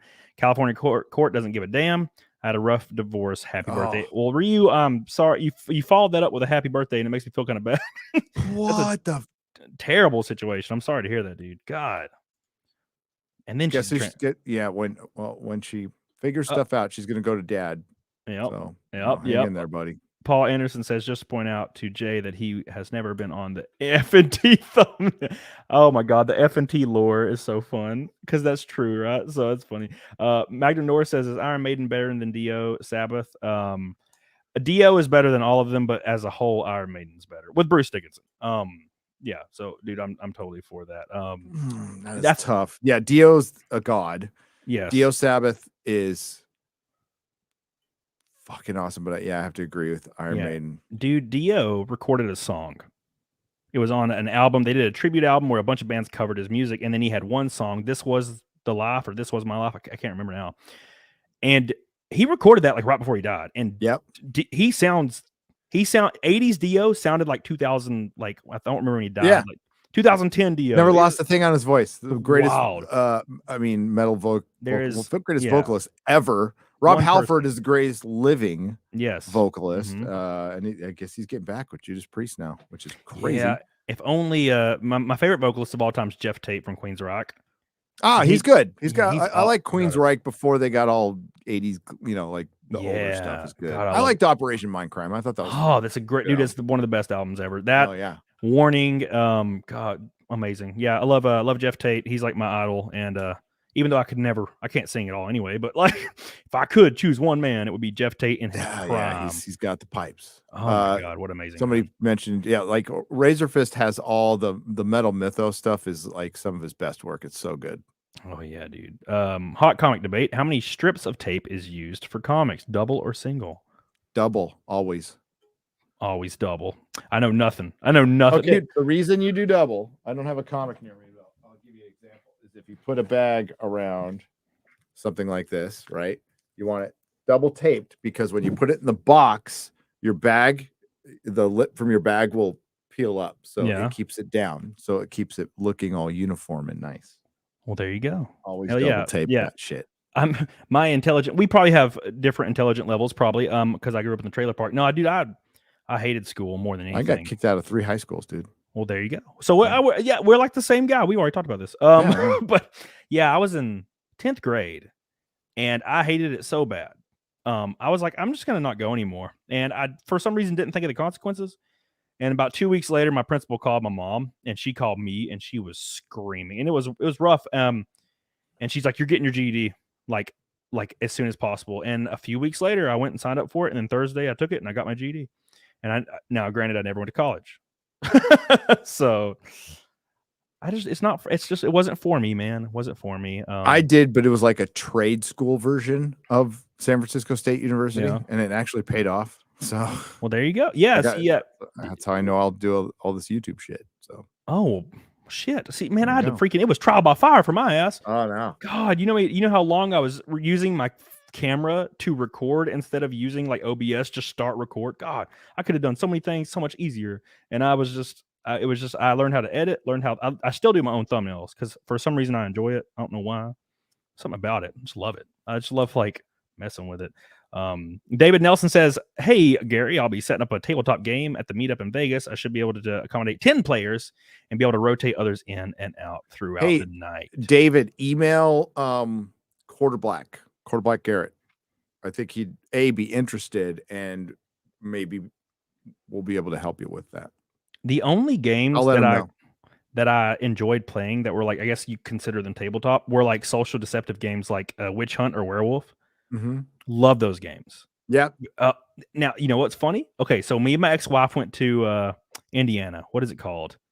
What is that called? It's a con in Indiana with tabletop. I forget what it's called. Well, anyway, somebody will say it in the chat. We went there every single year, and the last year we went was 2016, right before she left me, and we played Witch Hunt, Gen Con. Thank you, Rick. And I was a witch, and I was sitting beside her, and she was like the priest or the judge or something. And I convinced, dude, I used her like a damn rag. And at the end, when she picked up her head and revealed the witches, and it was me, she was blown away. She was like, "Are you I can't believe." And I killed off every single person with her help. I think that's what led up to it, chat. Yeah, don't you? She's like, he deceived me so good. He could be doing anything. He could be a drug lord. I'd never have any idea, dude. God, dude, could you imagine? Magna North says Queen's Rock opened up for Judas Priest 2 months ago where I work. Well, with No Todd shit, really? with But Todd not with Jeff LaTour. Tate though. It's Yeah, not Todd LaTour. Who cares about Todd LaTour? Yeah. Jeff Tate. I don't even care if Jeff Tate sounds bad. I just want to see him. Like, Do they get rid of him because he sounds bad, or do they just not get along? It was one of those things where they hated each other, and then he went off and used the Queen's Rock name, even though technically he didn't have the rights to it, and he released an album under the Queen's Rock name, and shit. they went to court and he lost. Oh well. But he's still a god, regardless. He still does some like projects with like random bands, and it's fantastic. He did something with Advantasia, I think, recently or a few years ago, and it was great. He sounds great. Like if he's had a lot of rest time, because like when they were touring constantly, he just couldn't keep that shit up. And the demands for his sound is so over the top. Like you just can't do that shit forever. There's like an old concert in Japan, and it's like they're in the Warning era, and he sounds like a god. It's unbelievable. And I'm like, dude, how can a human sound like that? Like live. It was just, dude, it was freaking amazing. Matt Faustin says, talking about high school, I was told I was going to fail high school in grade 10. And the summer going into grade 11, something must have just clicked, and I became an honor roll student in grade 12. Wow. I also didn't go to college. Well, that worked out really well. Dude, I just for you. left. I got the hell out of that bitch. I was gone. Dude, I hated it. Real quick, we are 250 from Double Fat Milk and 20 likes from 1500. Jesus, Mary Joseph, that's freaking crazy as hell, dude. Thank you, Gary. I know we're only, we're not totally done, but I appreciate you coming on here. It's been freaking fun as hell. It's been chill talking about stuff. I love talking about stuff doesn't entirely have to do with like content that I make or anybody makes. I just like talking about stuff, especially dating and marriages. Dude, love talking about that. I would. Dating must be so hard now. It was scary as hell, and I loved it because I like girls. So I like talking to girls, like hanging out with girls. I know I get called a misogynist all the time. It's fucking kind of funny, but I'm those days were fun. Those days were fun. I don't miss them because when I divorced. When Elaine and I got divorced, I was fucking like, no marriage. Fuck marriage. I am just gonna be single. I am totally fine living by myself. I got really good at Diablo 2 because Diablo 2 came out right during the divorce and everything. And so we were playing it all the time with my friend. I was couch surfing because that was the weird part is we were totally broken up and I'm still in the condo and I'm like, I'm not worried about her. It just feels really awkward and uncomfortable. So I hung out with my friend Jay. Bless Jay for letting me sleep on his couch for so long. And but when I reconnected with Melissa, because like Melissa, even though we broke up, we always cheated on our girlfriend, or she cheated on her boyfriends with me. I cheated on my girlfriends with her in high school all the time, even though we were broken up. We always went back to each other, and we just clicked. And I'm like, she knows every like horrible thing I've done. Like she knows it all. She knows all. Has never ever judged me for it ever. Yep. And we started. We were always good friends. Like no matter what, even when we broke up, we were talking to each other within 2 days. Yeah, we were just friends. So I knew she was like, this is it. This is it. So I just knew I was very fortunate to put a spell on her. Man, crazy woman. You said something earlier, and I feel like it's a very important statement. If she's okay with having like a shotgun wedding and she's not interested in a giant like $20,000 wedding, she's probably a keeper. Because her alliances lie with you and not with the money being spent to make it extravagant for people to post online or something like nowadays. So that's really important, I think. She's absolutely she will roll with me, and I will roll with her anywhere, anytime. It doesn't matter. And if anything ever happened to me, I know she could take care of the kids and she'd avenge my death properly. So it's part of our vows. You will avenge me. Yeah, and, it should be in there. I will avenge you. It should be in there. Steve C says, I ran a follow spotlight for the Omni in Atlanta in the 80s, worked the show when Queen's Rock opened for Motley Crue. It was a hoot. Could you imagine like working on like a mix or behind some lights watching freaking like Motley Crue in like the height of it, like and then watching like girls, Queensryche. Dude, that would have been wild. God, that'd have been wild as shit. Thank you, Steve, by the way. Says happy birthday, man. I didn't see Queensryche open for Motley Crue, but I have seen Queensryche. I've seen Motley Crue. Saw Guns N' Roses back when they opened up for Aerosmith. I've seen a bunch of those crazy ass fucking metal shows and punk rock shows, and they were fun. I remember most of them, not all. Yeah. Yeah, you said you can't imagine how dating is nowadays. So let me tell you, it is all based on well, first since I had this pulled up, warrior, rogue, or sorcerer? Warrior. See, man, we're the same fucking guy. Anyways, so dating, it's basically all, because a lot of people don't like to admit this, and it's totally fine. But unfortunately, times are different, and when I was dating, when I was in my teens, late teens, when I met my ex-wife, we met like in real life, right? She came into my GameStop, and her brother was a regular customer, so I got to know her. But now people hate this shit when I say this, but dating apps, that's the general route now. Now, unless you live in a place like Atlanta, you go downtown, you live in Vegas, that's a little different. But if you're living like any kind of rural area, like those apps are prominent.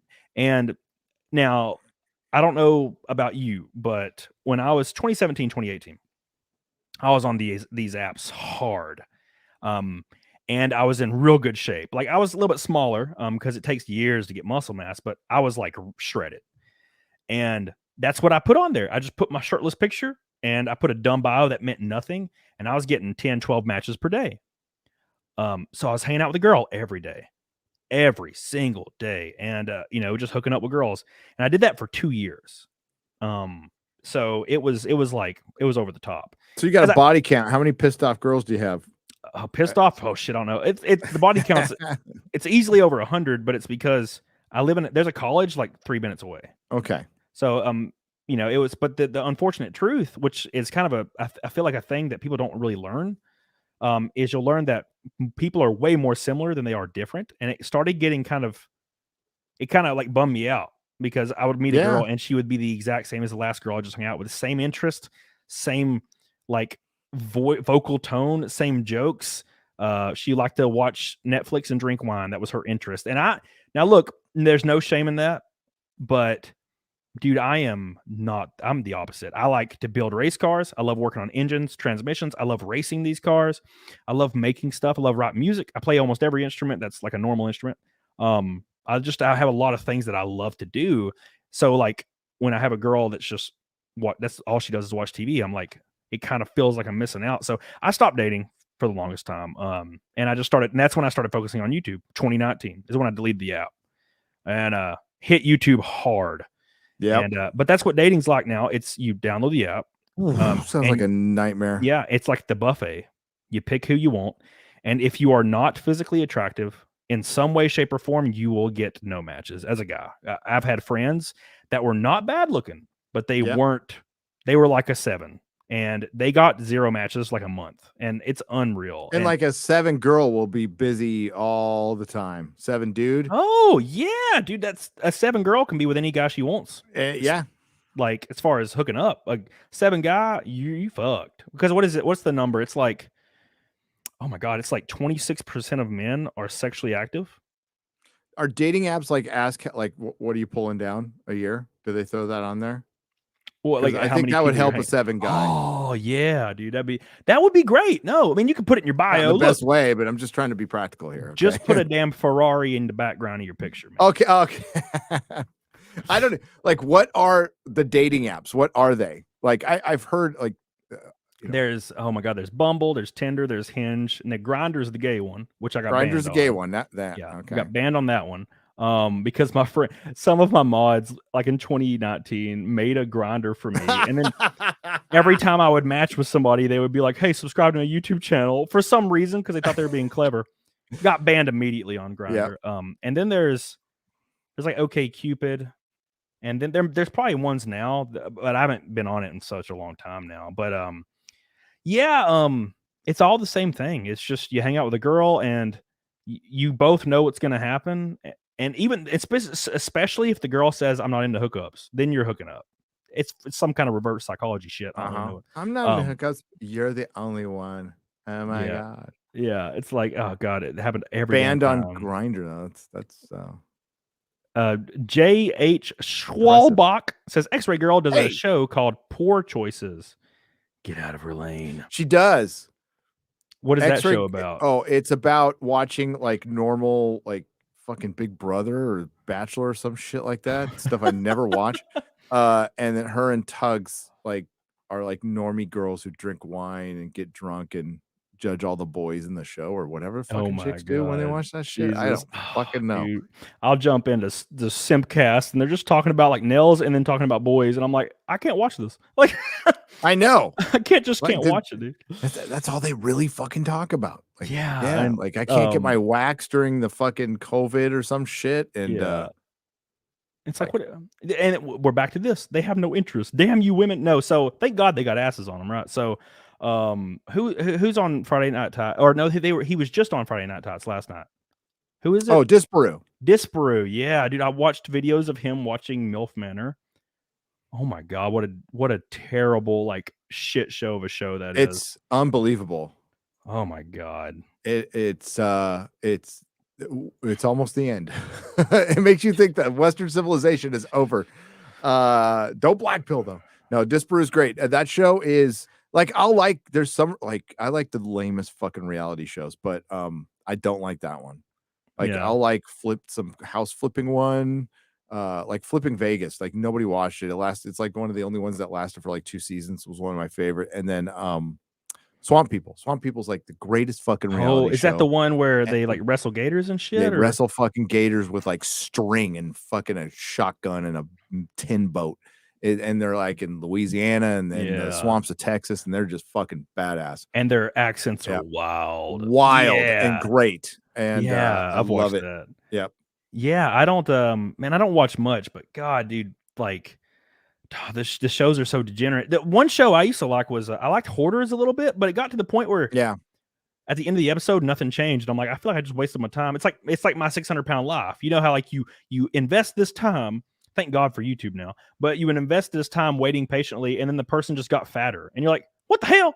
Yeah, I was waiting patiently for you to get not a lot fat. of that, like a lot of the, you know, like early on, like the ghost hunting stuff. Who were the ghost guys? The Taps guys.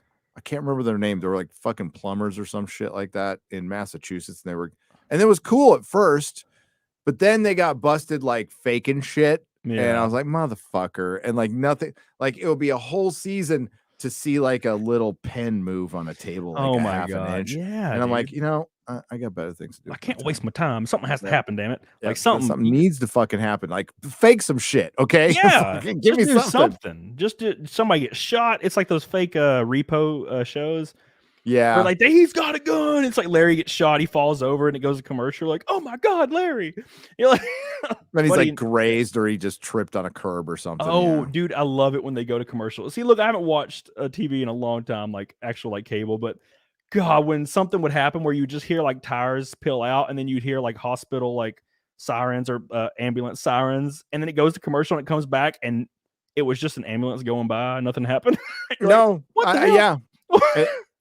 You just wasted my goddamn time. That's why. Thank God for streaming. Yeah, I'd rather listen to Nick Rekieta, ramble on for 2 hours than any of that shit. That dude, it has changed the landscape. Like there are people. Especially so when Nick was doing he was doing the Johnny Depp trial, and then of course he would have his after show and all that, and that shit was getting more ratings. Like if you looked at the total viewership 2 days after, it was getting more ratings than like primetime shows on CNN. Like Nick Rekieta during the Johnny Depp trial. Yeah. Oh yeah. Oh, that is definitely. And unbelievable. And then they fucking suppressed him. They demonetized and suppressed him, and a bunch of people went after him. Nick should be at 1 million subs right now. 100%. Nick should be at 1 million subs. And the thing I love about Nick is when people. So it made me blush a little, but I was watching Nick randomly one day. He was like watching a trial or something, and somebody super chatted him like a bunch of money, and they're like, "Who is your favorite like streamer or creator?" And he said the most criminally unwatched creator on YouTube is Camelot 331. And I was like, oh my god. Oh, thank you, Nick, Nick. so much. Like, I'm over here like, what the fuck? I don't And if he agree, saw you but do that, he would say you're gay. he would, yeah, dude. Yeah, but We, that's we Nick. we had crying fits in Vegas together while we were holding each other. It was wild.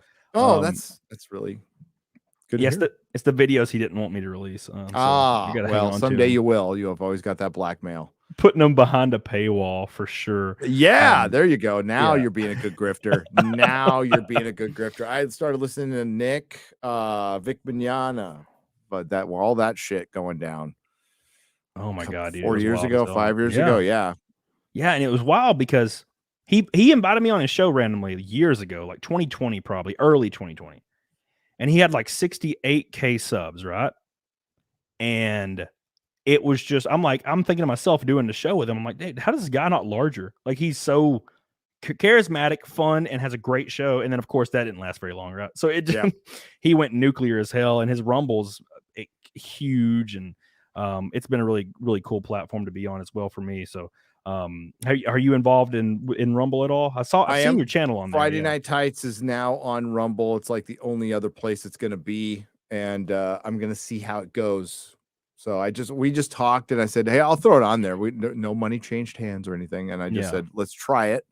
And they said they'd put us on the front page, and I think they still are. I missed a couple because I boomered shit, but yeah, like Rumble's the only play because I saw potential there. They still need to like get better with gaming and entertainment. I don't. Yes, I think the right way people should be there. They think they should be able to speak freely. But I think if you want an actual competition to YouTube, you need to be welcoming to not, I mean, fuck crazy leftists, but like, who SJWs who want to destroy everything, but everybody else who doesn't, that's fine. I think they come on in, review television, do whatever, do fun stuff. And I think they want that too. And it's going to take a while. It's going to take a couple, 3 years. We'll see if they're still around. The biggest issue, man, is you have those people you were talking about that when and even people, dude, I talked to one of my friends that streams every so often. I'm like, dude, you should get on Rumble. Like, I can help you out and set it up. And they were like, isn't Rumble like a extreme alt-right like platform? And I'm like, no, it's just those people get banned on every platform. So they go to the platform where they can actually upload content. No, Odyssey isn't either. Odyssey is far from it. And they're the same. They'll let anybody on, Yeah. And so, I mean, that's the issue is people like for this weird misconception that it's dude, I don't think I've ever talked I've never really talked overtly about any politics really, other than like on podcasts when we talk about whatever. But and I've been it's been a great platform for me. It's almost at 10,000 followers. I just started like 3 months ago, so it's been a really good platform. And I can just text my guy. And be like, hey man, like, what's going on with this today? Then he works at Rumble, and he'll tell me. I can't text no YouTube guy. No, that ain't gonna happen. My partner manager won't even respond to my emails, man. My partner manager gets back selectively. Yeah, when I talk about the bots running that fucking scam, I never hear shit back for everything else I do. But like, it's just cricket when it comes to that. They're still there too. Kyle Kluken says, "Can you not even have air guns now since you're in Texas? They're good for hunting stuff, including deer." And maybe. I mean, I could have like projectiles. I'm allowed to have like a bow and arrow or a crossbow. It's just not a gun that fires bullets. I'm in the process. Well, I probably shouldn't say, but I'll say anyway. George is going to help me out, and I got my record, which was difficult to get because it's old, and I had to get it from the sheriff and then from San Diego police.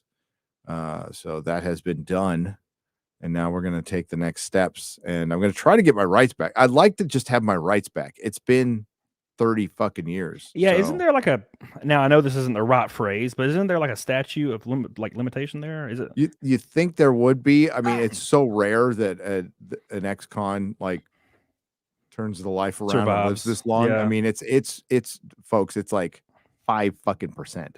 Yeah, it's a low percentage. So, but we do exist. A lot of us exist, and I think a lot just don't try. But the way America has been over the last few years, I just like, no, I want to be able to defend myself. I want that right. Yeah. So now, granted, look, you're not supposed to fucking do it anyway, but I'd like to do it legally. Yeah. Yeah. Registered guns. So, dude, I have I have a couple guns, and man, so okay, look, I live in Alabama. It's a different world here, but one of my guns isn't registered, right? And it's just something I traded years ago, and I've always had it. It's a tiny little bitch ass gun.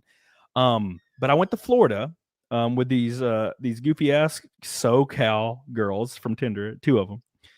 And I had a video about this like a year or 2 ago. And I went to, and it was an awful trip because they're just too young. They were like both 22 or 23, just too young. And they just listened to damn trap music. It was awful. So I hang out with these girls, and I'm going to, I think it was Panama City Beach, maybe. And I took my little bitty bitch ass gun just in case. Panama City is kind of wiry. Thank you, Sally, and the locals. I love you. But so that happened. I go home, terrible trip. Well, I'm going to, I don't remember, probably Las Vegas. I go to Las Vegas a bunch, and I'm in Nashville, and I'm getting on my plane. I'm going through TSA, right? And I have the same bag, and I just threw some clothes in that bitch. And I go through TSA.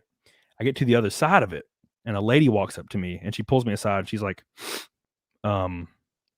so what's in your bag? And I'm like, I don't know. And she's like, there's something in your bag, sir. And I was like, oh shit, I left my Switch in there, my Nintendo Switch. She's like, no. That's and I was like, what could it possibly be? And I remembered, like, at the last moment, and I was like, oh no. And then they took my ass, like, in arm. They grabbed my ass. 2 cops came out of nowhere, grabbed me, and took me to this little freaking creepy room that was like a box in the corner that was just like, had like, it was like a weird ass drywall around a door. And they interrogate me. They were nicer than they should have been, probably. They interrogate me. They take my magazine out of my gun. And they're like, why did you bring this? And I was like, I'm going to be honest. I was just in Panama City, and I was trying to be safe. And I just had a flight the next weekend, and I just didn't think about it, man. Like, I just didn't think of it. And I thought I was going to jail or something. And they kept asking each other, like, well, the like main guy was asking the lady who found the gun, because she inspected my bag. I wasn't allowed to touch anything. And he kept whispering to her. He was like, was it chambered? And she's like, I don't think so. And he's like, no, for real. He's like, was it chambered? Say yes or no. Was it chambered? And she's like, no. And he's like, okay. And they made me sign a document, and they handed me my gun back. Wow. Without the ammo in it, of course. Yeah. And they were like, go do something with this. So I left the airport, put it in my friend's trunk, and went back and got on my flight. And that gun was not registered to me at all. It is an unregistered gun. Oh, wow. And no, it was in Nashville, Tennessee. Weirdest thing in the world. Because I fear, what if I was in LA, man? Oh, shit. There'd have been SWAT teams like 12 inches inside my ass.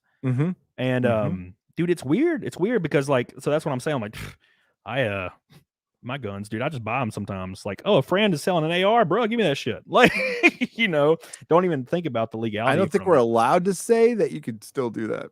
Yeah, I mean, I wouldn't advise anybody to do that. Would not advise it. It's not advisable. And dude, it's just in Alabama. Like, people are trading and shit. No one ever. I can't even tell you how my wife got her awesome gun collection. I found all of it. I promise. Disco Cobra says, I remember watching Jersey Shore when it first came out around 2010. Watched all the seasons just to see the chicks fight. I'm sure most of it was staged. Also used to watch homesteading shows with my dad sometimes. Would be cool to try that someday. Jersey Shore. Okay, I don't know how old Disco Cobra is, but I was at that age where I was like, I hate everything this is about, and I will never watch it because it just seemed so like part of this weird culture that I didn't want to be a part of. You know how, like, you're like, I don't want to. I think I canceled cable around that time too because I didn't use it. And it was expensive, so I just canceled that shit. I'm like, I'm not watching any of this garbage. Yeah, I dumped my cable, years ago. Yeah, they were trying to charge you. It was weird, because I used to like watch the news once in a while, right? And then there was about a good 10 years I stopped watching the news, and then I went back to it. We were talking about it earlier, and it looked like a parody to me. I'm like, yeah, this looks like a fucking movie. This is weird. Yeah. And that's exactly what it's turned into. It's like, if this feels like Running Man or some shit. This is dude, bizarre. It's where the camera pans in and it's all on like a swivel, and everybody's in their suits, and it's like, today we have breaking news we're talking about, and it's just like, it all feels really forced and disingenuous. And it is. It weird and obviously propaganda, like obvious. Like when you're able to recognize it, it just like, oh my God, it It's was all so, establishment, like Fox, like Russell Brand went oh, I off on that saw it. I MSE. saw it. That Yeah. was fucking great, by the way. And it's Yeah. all a fucking joke. It's a stage, Fox, all of them. And I know people still want to get on that show, and people like Tucker. Tucker's fine. I have no problem with Tucker, but like that's still being part of the system, Yeah. right? It's Getting all the on gut same. Yeah. feel. It's like fuck all that shit. I want it to And all go away. And these people, dude, and they argue over which one's like the worst. It's like, dude, who gives a fuck? They're Who all gives a shit? bad. You're all They're all reading off bad. teleprompters. Okay, Yeah. fuck that. None of you are real. I'd much rather watch you or anybody in this chat give me your take on the news, and I will believe you, because you're a human being and not reading off some teleprompter with the official version of events. Yeah. So I think Not paid. way more people are waking up to that though, and like other than Fox, like the ratings for everything else are shit. Yeah, and they should be. Man, yes. and it was never more apparent ever than when like COVID was happening. Yep. Because there was data everywhere from everything that was like, if you just looked for 2 seconds, you would see data that was going against everything that, you know, the talking heads were saying. And of course, now we get to look retroactively 2 years later, 3 years later nearly, and everything that people were losing their jobs over and getting banned over on social media, everything they were saying was 100% fact. Yeah. And they got banned for it. Like, just even saying that, you know, the mRNA technology wasn't quite right, or saying ivermectin is actually an effective thing, dude, you were losing. Dude, they wanted to hang Joe Rogan's ass for that. They did. Yeah. And he ended up being right. 99%, you know, people were going to recover. I got it once. I'm a pure blood, so I got it once and haven't had it again. It was really mild and nothing. In the meantime, you know, people who, for example, my father-in-law had stints, you know, had multiple heart attacks, had stints. He had to regularly go into the hospital to get those things checked out, right? Yeah. Well, he couldn't because of fucking COVID. He Yep. died in his car in fucking Yuma. You know, like that shit I'm never ever gonna fucking forget. Like, we closed everything down for motherfucking cold. And people go, it's worse than a cold. You know, it was a cold. It was a really bad cold that affected people horribly. And I'm sorry about that. And guess what? Wasn't our country. Well, it kind of was our country and Fauci and another country that started it. Not my fucking problem. What was my problem was our response and how many more people it killed. Yeah. There's no number for the heart patients who died. And now we have young people just dropping dead. And then let's not count that it decimated retail business forever to never return, ever return, unless you're in a healthy place. I'm in a healthy place where Texas had a realistic response to COVID. Florida, a little better than Texas. Where I am. Yeah, and we didn't do in the South, a little better. But you know what? This place is vibrant. Yep. Like, I went to a packed mall on Christmas. I can't even remember the last time I saw that in California prior to COVID. Like a packed mall, every store was rented out, and it's you know, I think California just they particularly California, they love, you know, I was trained that way too. This is paradise. This is the, you know, so what? Politics a little crazy, but this is still the best place to live. It's not. It's actually the worst. It's most expensive, has the highest crime. You have the most incompetent fucking leadership I've ever fucking seen in my life, and it's not changing. It doesn't matter if it's Republican or Democrat, by the way. In California, they're all the fucking uniparty shit there anyway. Yep. But it's going to be Democrat forever. And I was just fucking had enough, man. And you know, I've never believed the system or the state anyway. I've never believed they were my friend ever in my life. And it's just become sexy to be anti-establishment, and being anti-establishment now. And I think it's cruel as hell. I think it's awesome. Going to fucking church, going to church and raising a family, you know, and wanting to do traditional things. It's like, fuck yeah. Yeah. Who knew? Like, you ever think about that? Like, who knew that just wanting to exist in a very normal nuclear way, like aside from your like profession, like existing in just that way meant you were like, you're looked at it in a good light, depending on who's looking at you. But like, dude, just being like a mother is frowned upon, like from certain parties.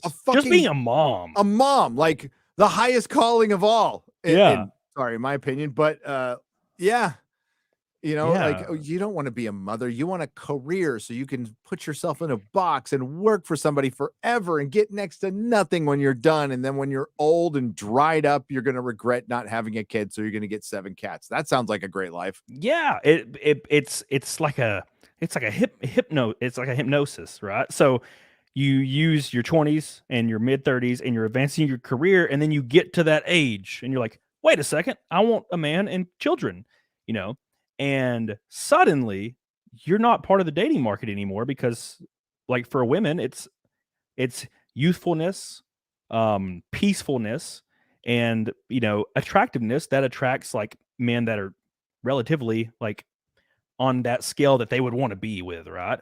And they're like, oh shit, none of these men are interested in me. Like, because you were too busy focusing on your career. And there's nothing wrong with that. Like, look, if people want to focus on their career, that is great. But don't do it because Yeah. you're Kids aren't told for that everybody. I understand that. They're definitely not. dude, people are just told. It's drilled into their head, especially women, that being like a mom, like just being a mom, that's just a no-go. You need to go to college, you need to get a bachelor's or a master's, you need to go work for this company.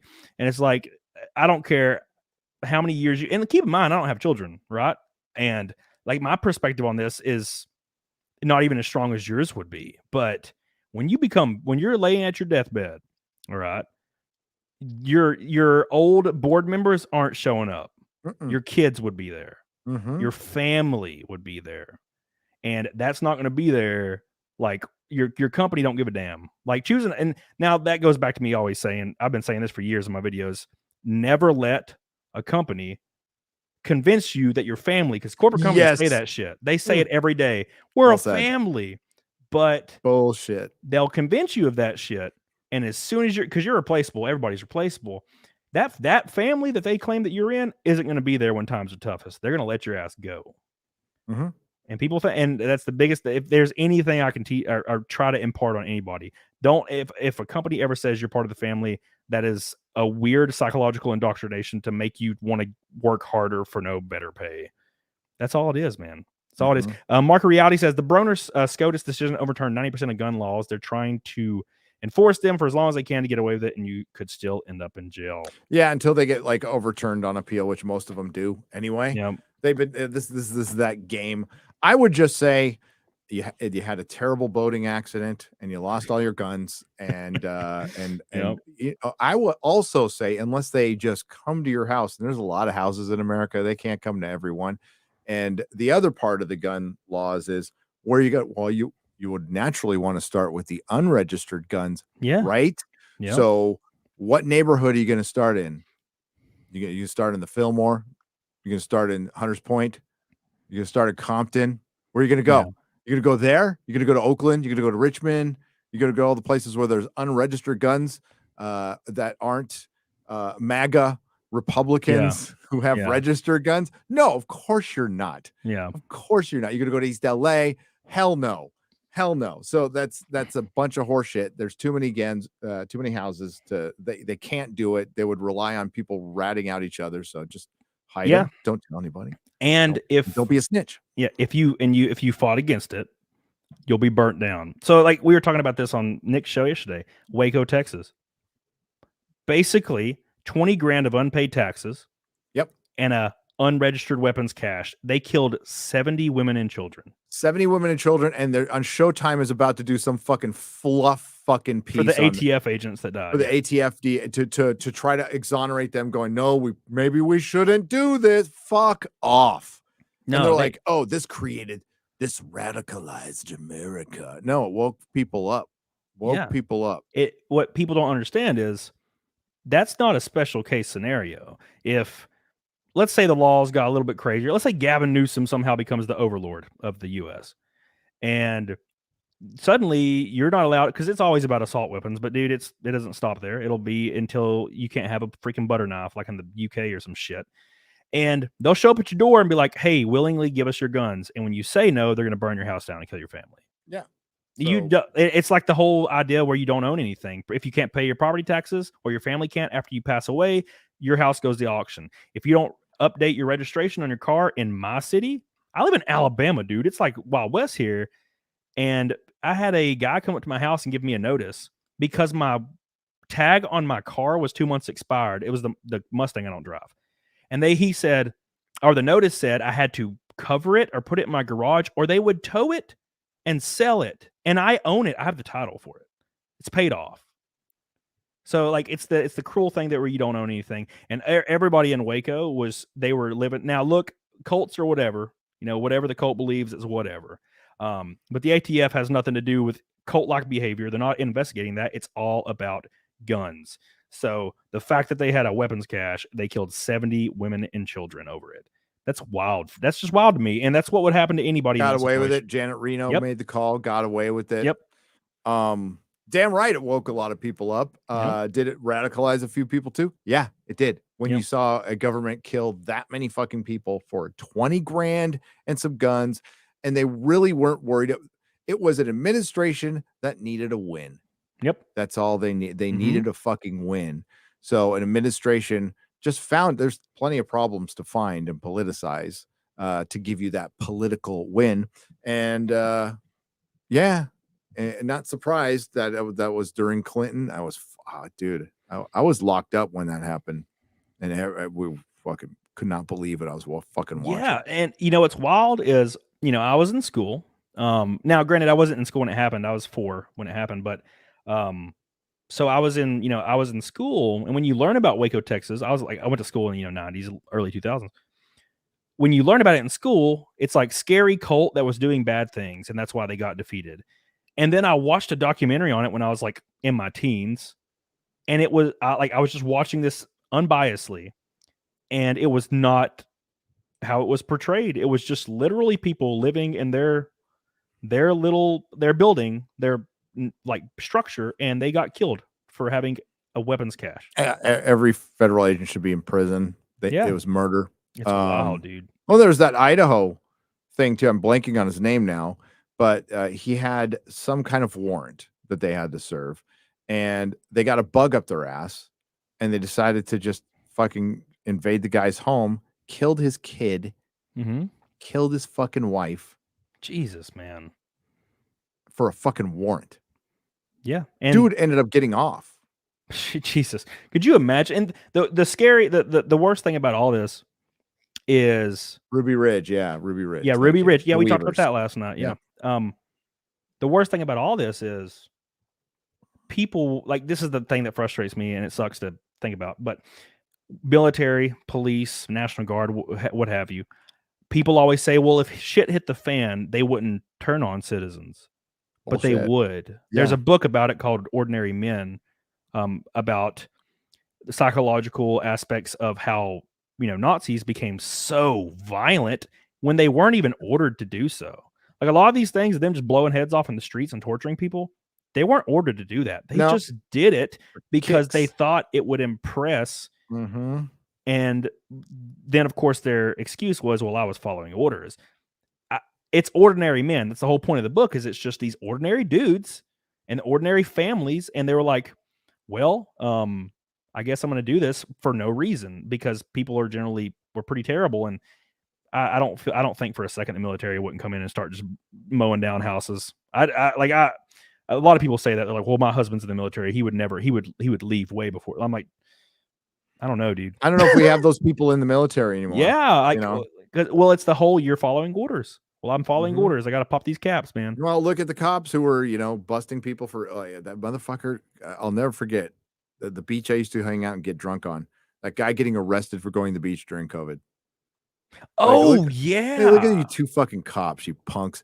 The guy was just sitting on the fucking beach, and so it was strange because there was a lot of defund the police and people were back in the blue, but then, you got to strike that balance, because that blue we were back in, like, immediately turned on the citizenry when they put their fucking hands in the air when our shit was burning down. Let's not forget that. They abandoned their stations. They followed orders and they stood down. Yep. Yeah. So and not a fan.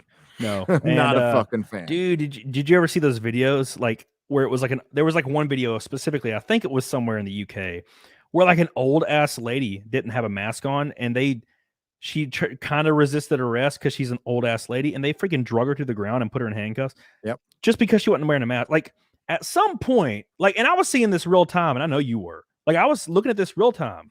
Keep in mind, like, and this is in the very beginning when we don't know, because you know, in the very beginning of it, you didn't know if you like caught it, you were just gonna melt or some shit. It kind of was in the air right when it started. But during this, we were watching videos of people getting like tackled, like maybe children, maybe women, or maybe an old lady getting tackled by police. And when I saw those things, I was like, this is wrong. This is very wrong. Who are you saving at this point? And this is before it was some bullshit. And now we know that it was all a bunch of bullshit. Yep. And it's those people that did that still defend it to this day. There's people in my chat. If I ever talk about this subject matter, because for some reason people are still split on it. I can talk about this subject matter, and there are still people in the chat that are like talking about, well, vaccination prevented everything and it saved everybody. And I'm like, even the CDC is not on your side anymore. It's not a vaccine. It's over. Yeah, they had to change the definition, man. A vaccine. If anything, it's a flu shot that's not effective. Yeah. You were still getting COVID after your multiple boosters. It didn't work. It just didn't, and it couldn't work. I mean, like, we were asking for a miracle. Even if somebody was actually trying to help us, it would have taken years, clinical trials. You can't just shoot people up with stuff, and we're finding out why. And dude, we don't even know the half of it until like 5 years, 10 years, and it's going to continue. Because I saw a statistic that was wild. It was like the death rate for professional athletes in contact sports is up like 1,700%. God, what? Like what? And of course, it's all heart related. And look, and even the CDC has come out and said it. They're like, hey, you know, there's a higher percentage of it between, I think it was 20 to 35 men. There's a higher percentage of like myocarditis. More like, and shit, I don't even know if working out's going to help, but it's more important than ever to eat healthy, work out, go to your doctor a lot if you got one of these shots, like, for real. Thank the Lord that I live in Alabama and no one cared here. There was one guy that had a mask on at one point, and that was it. And my gym closed for, I think, a week. And then my gym owner messaged me, and he's like, dude, I can't afford this. I'm just going to open. And if they close me, they close me. And no one said anything. And that was the end of it. It was like a week long. Good for him. Good for him. If everybody would have done that, it would have stopped. If everyone went, nah, we're opening. Yeah. And now, and even I think the CDC said recently that natural immunity is just as good, if not better, than vaccination. And it's like, better. So this whole thing was bullshit. It was all bullshit. And all people did by taking stuff, which is what the science points to, is they lowered their immune system, and now they're in more risk for other shit. So yeah, it's terrifying, and I'm glad that I live in Alabama and I didn't really have to do anything. Because dude, there was people, and I don't know if you've been through this. There was people in my chat that were like, "I'm unsubbing because you said you weren't vaccinated," and I'm like, "What?" What? Like, dude, I had people, I can't believe you do this. I can't believe you're such a horrible person and you don't care about other people. I'm like, what the fuck does that have to do with that? What the fuck? You know, because it's all the moral shit. It's always moral shit. It's like, it's all to appear more morally superior. And that's, and it's social media. That's the whole thing. It is. If it was not for social media, there wouldn't be movements to be such a good person, because if you're not a good person and you don't post it on Twitter, does it even count? So yeah, I'm sure that happened to me. I can't say I noticed it much, but I was so enraged at watching what my wife was going through. It felt so fucking helpless. I didn't give a shit. I remember here. I think I heard a rant on one of your shows about it too. Yeah. So I was so fucking mad. So like, no, and I know so many people experienced so much worse. They did lose everything, and they didn't have a YouTube or anything or a family member to rely on. They just fucking lost shit. God. That's it. And the government like didn't give you fucking shit. Yep. Like that's and they reward that Gavin Newsom. Yep. They keep rewarding him, and I don't know anybody who really likes him. Yeah, it's the only people thing. It's the people on Twitter, and again, when this was all happening, my favorite thing was when politicians, and mainly Gavin Newsom, because he was the biggest proponent, But he would tweet out some bullshit like, wear your mask, get vaccinated, don't go out in public, don't go to funerals, don't go to the hospital. And then he would be at a celebrity's party the next day, maskless party. Maskless. And no one cared. Like, of course, people were tweeting about it, but no one Mhm. gave a shit. It was the wildest thing. It was just, it blew me away. The squid. He's important. He's just, yeah, he's above the law. Exactly. My wife did his hair. Oh, she should have. My wife used to do his hair. She should have buzzed that shit right off. She should have Minecraft slipped with the razor or something. But oh my god. The squid says the only part about living in I think that's Missouri, or it's MO, I'm dumb as hell, is my state is slowly passing laws to make it illegal for state and local cops to assist feds enforce federal gun laws. Before one, if the bills got amended, they're trying to allow state cops to arrest feds. He also says, for those that think the military wouldn't delete citizens, keep in mind that the military did it during the Civil War over drafts. There were also internment camps during World War II, and the Army drugged the water in the 50s and 60s for science. Yeah, I mean, following orders. There's a book that exists called Ordinary Men, and that's all you have to read. And you can find out right away. Now, look, it's a book. I get it. But the philosophy behind it is very strong. Very real. Because very real. Has anybody ever asked you that question, like in weird, like, passing, or maybe in a conversation? Like, I just can't imagine how Nazis came to be. And it's like, they're just people. Like they weren't like this ethereal like death force. They weren't like demons. They were people. They were going through a hard time. They just got their ass beat in a war. Yeah. There's a lot of resentment, a lot of blame to go around, and they found a scapegoat, and a guy and a really charismatic guy convinced everybody there, what the problem was. Yep. And it's not unlike what Gina posted on her Instagram, which 100%. Was just a meme saying, it wasn't all the Nazis. Is like you said, it was some very willing participants who were angry or whatever was behind it.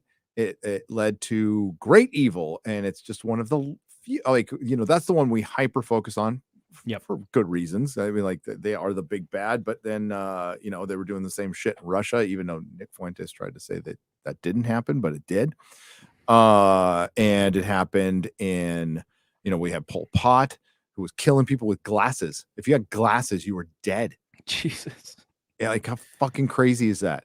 And yeah, it's in Cambodia. So, and that's just recent examples. It can happen very easily. And when I saw Russell Brand like just destroying that freaking, just like, oh my god, he just looks like such an elitist fucking piece of shit. But I got a good face shot of him. I think I responded to Nina Infinity. What's up, Nina? And he made this look. He had this look in his face that was just cultish. It was just, and I'm like, this is what a cult member looks like when you question his belief system. Yep. It's just like it glazed over, kind of. They used to have the Mooney cult back in the 60s. I don't know if there's any old farts in the chat. Probably not. But he looked like a straight up cult member, and he just wouldn't listen to a word Russell Brand was saying. And he was saying that no, both sides are bad. That's all he was saying. But the thing is, the guy was firmly entrenched on his side, and he thinks we are the good guys. Fox News are the bad guys. And this is like the bullshit we need to break away from. Because, so, I tried. The only thing I've ever said on my channel, I come from a certain point, I'm very non-woke, because it's woke is anti-individualist. I agree. All right. But I've always said Republicans, conservatives, Christians, Catholics, Muslim, everybody's welcome on my channel. Like I'm not gonna say fuck Republicans. When I say like extreme leftists, I'm not saying classic liberals, who many of my friends are and hate this shit. So Gavin McGinnis said this. He's going to be our guest on Friday Night Tights, by the way. Ooh, what the hell? Awesome. Gavin McGinnis said and he's not fucking wrong. And this guy hasn't been wrong for a long time. He's been painted. He does some strange stuff. He's an old punk rocker. We do some strange stuff, but I mean, I'm not sticking shit up my ass, but like, oh well. But he said 90% of people agree on most everything, and he's not wrong. And he's not wrong. And we're fucking pissing around, and the system is dividing us on that 10%. We're always going to disagree on shit, and we should. There should be multiple parties. I want two parties arguing so we get a balance. But when we get to the point where the parties are just, nope, you're Nazis, you're fucking Nazis. And then then, you know, I'm seeing political assassinations on the street in our country recently, you know, as bad as it was in the late 60s. We are devolving. We are devolving, and we need to just not play their fucking game. Like, the best way is to not play their game, play our own game. Play our own game, and we'll win. We will fucking win.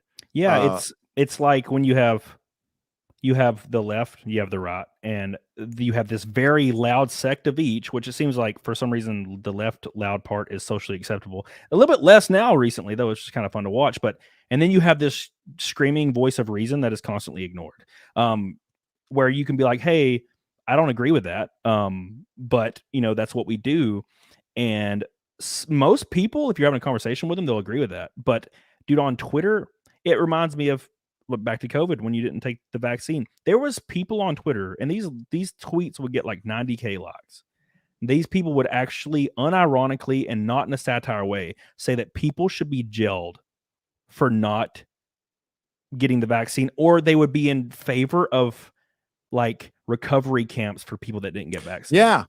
They were in favor of it. They were in favor of you dying. And it was just because you didn't agree or didn't want to make the same choices. And that's the insane thing to me, is because there's a lot of people. I've talked to people before that would be like, hey, look, I think everybody should get vaccinated, but I don't think you should go to freaking camp. That's insane. And though that's most people. Most people think that, but the loudest people are the ones that, you know, have the most pull. And it's unfortunately, thank God for Twitter kind of changing a little bit. It's still kind of the same, but it's had it feels a little bit freer. You can say more things.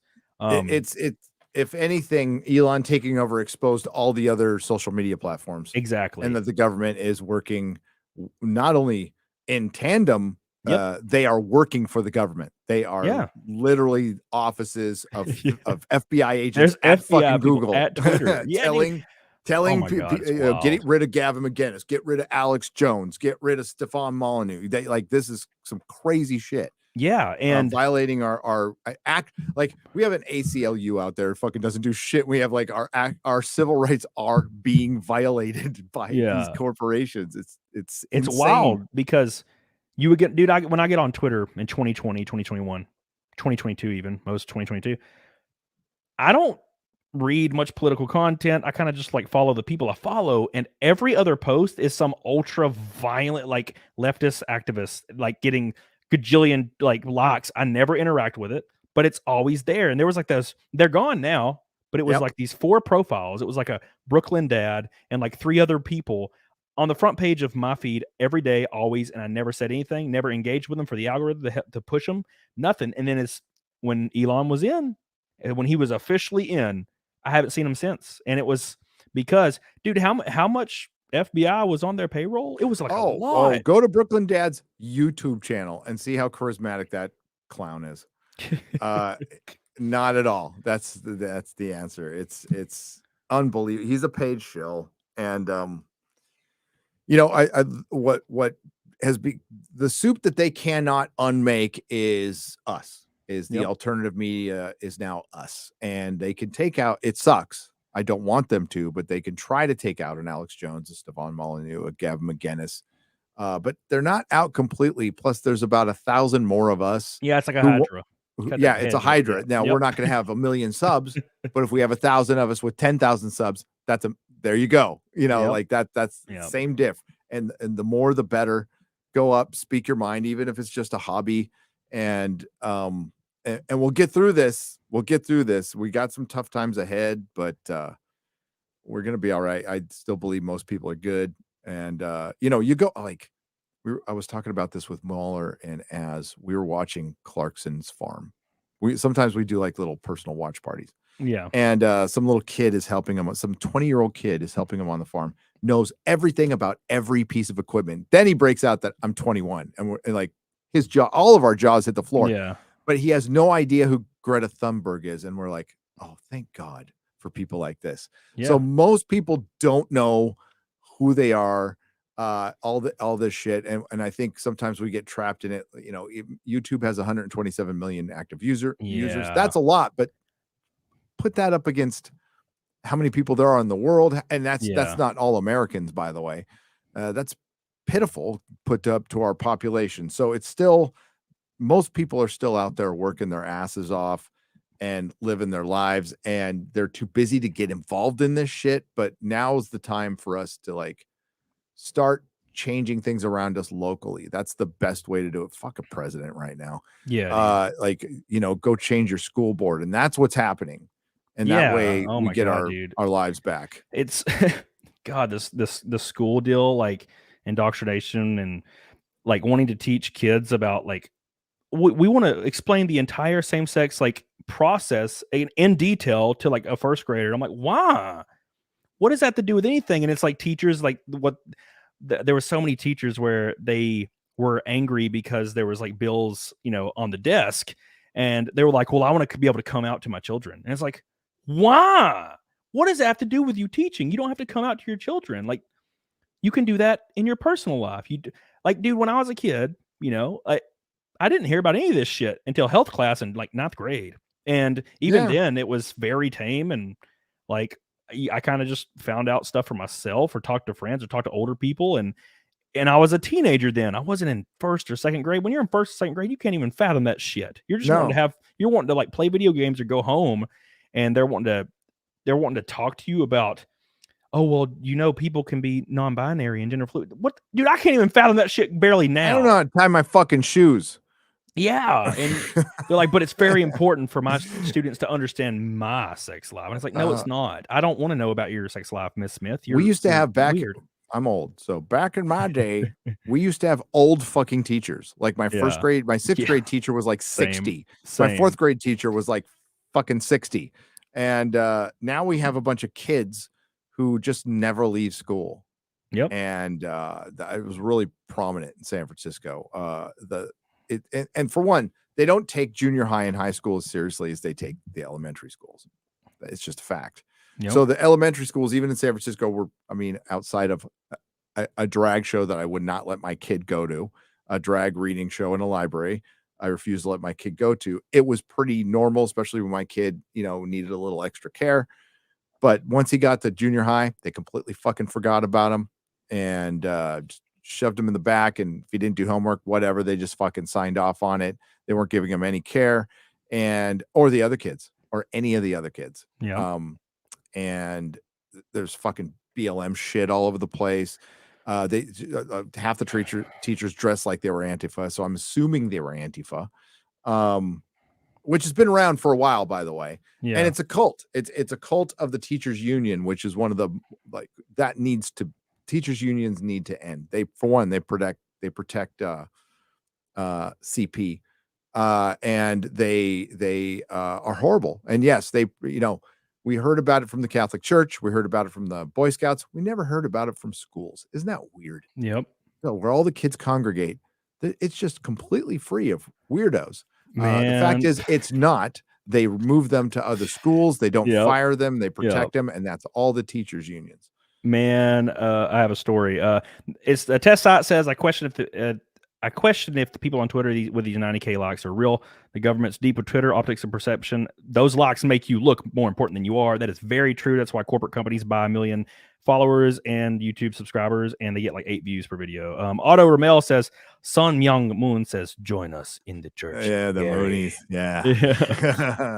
But dude, so in my middle school and high school, 8th and 9th grade was the prime for this. There was teachers, and there was so many rumors that like these 2 different teachers or 3 different teachers were like consistently having sex with students, men and women, by the way. One of them was a woman. She actually kept her job for a long time until she eventually lost her job. But the men, dude, it was happening. It was they eventually lost their jobs, but nothing else happened to them. This is in Alabama, by the way. Mm-hmm. And these kids were like 12 and 13 years old. And there was teachers regularly hooking up with them. And one of them was the woman did it for 8-9 years, I think. Jesus. I remember now keep in mind, I was morbidly obese in school. So that one, no teacher was about to have sex with my ass, but there was like 2 football players. And I remember they were kind of like my friends, kind of, you know, in passing, and they were bragging about having sex with Miss whatever her name was. He was a biology teacher, and she was 21, by the way. She had just started working there. And yeah, she did it for years until she got fired, but she didn't go to jail.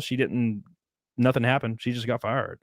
And that is insane. And that's actually a good point from Samantha. She said, "Did you see where the teachers were forcing students to bow down and fan POC students during Black History Month?" Yeah, that wouldn't be surprising at all. That I've seen pictures of classrooms where there's like BLM flags and like LGBTQ flags everywhere. And look, if you support that, which a lot of people do, put it up in your house. But putting it up, children are so impressionable, dude.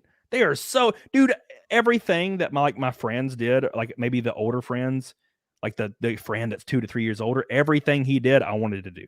Everything he became, I wanted to. Now, if it was 2022 and I was 10 years old and he was 13, he's like, I'm trans too, man. Right now, let's do this. You know what I'm saying? Like, and they're putting it up in the because the kids are gonna ask about it. What's BLM, Miss Smith? Oh well, Black lives don't matter in this country, and police are just killing them in droves, even though more white people die from police, but it's fine. It's like they're killing them in droves, and we as people need to understand that we hate Black people. And I'm like, what if a kid heard that? They're gonna be like, I didn't know, I hate it. So they're gonna go up to a little Black kid or a Black mom and be like, I'm sorry, we hate you. And they're gonna be like, what the fuck? Like, yeah, they're not. And on the other side, you're teaching a whole generation of Black kids to hate white people. Yeah. And if you want to play the tape all the way through, as we say in recovery, it will, fanning feet, that leads to a whole new supremacy. We'll just say that it leads to a whole new supremacy, creates a whole new class system. It's almost like they're engineering and trying to do that. And you are, at the very least, you are fighting hatred and bigotry with hatred and bigotry, which just won't work. I'm stating some really basic, obvious facts here that are being denied currently on Twitter.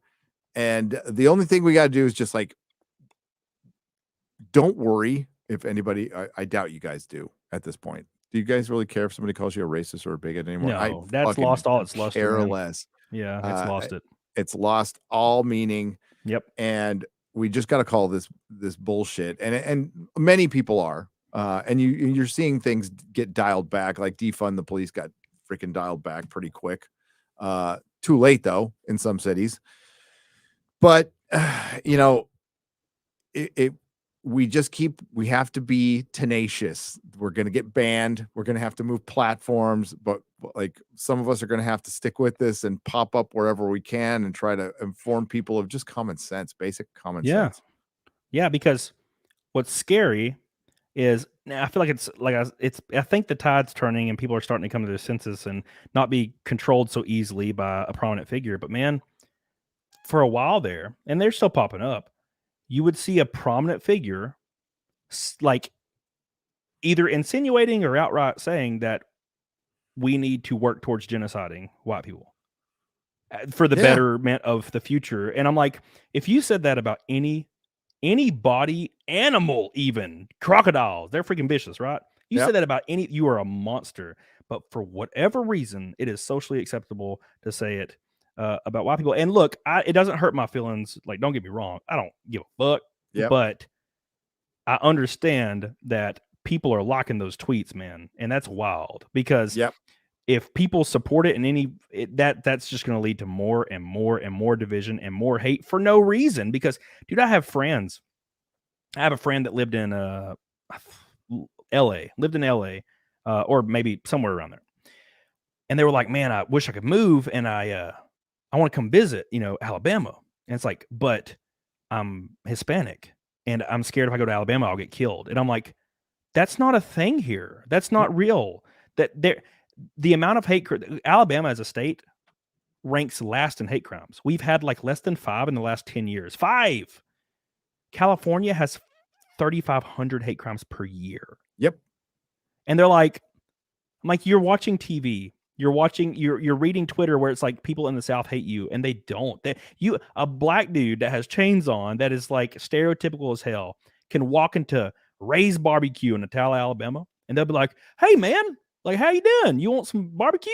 Hell yeah!" And they'll sit down with them and, "Where you come from? How you doing?" Like, they'll have a great conversation with you, and then people come here and they change their perspective immediately. They're like, "Wow, they're so nice. What the fuck?" but they're told they're going to be killed and shit because they live in California and that's what they're told. Oh, you don't want to leave California. Everybody out there, they'll kill you. It's like, dude, it's wild. By the way, Mr. Rob, I love you. I appreciate the Californians who believe that. I hope they keep believing that. I hope they stay all the there. based ones can come to Texas because help fortify Texas.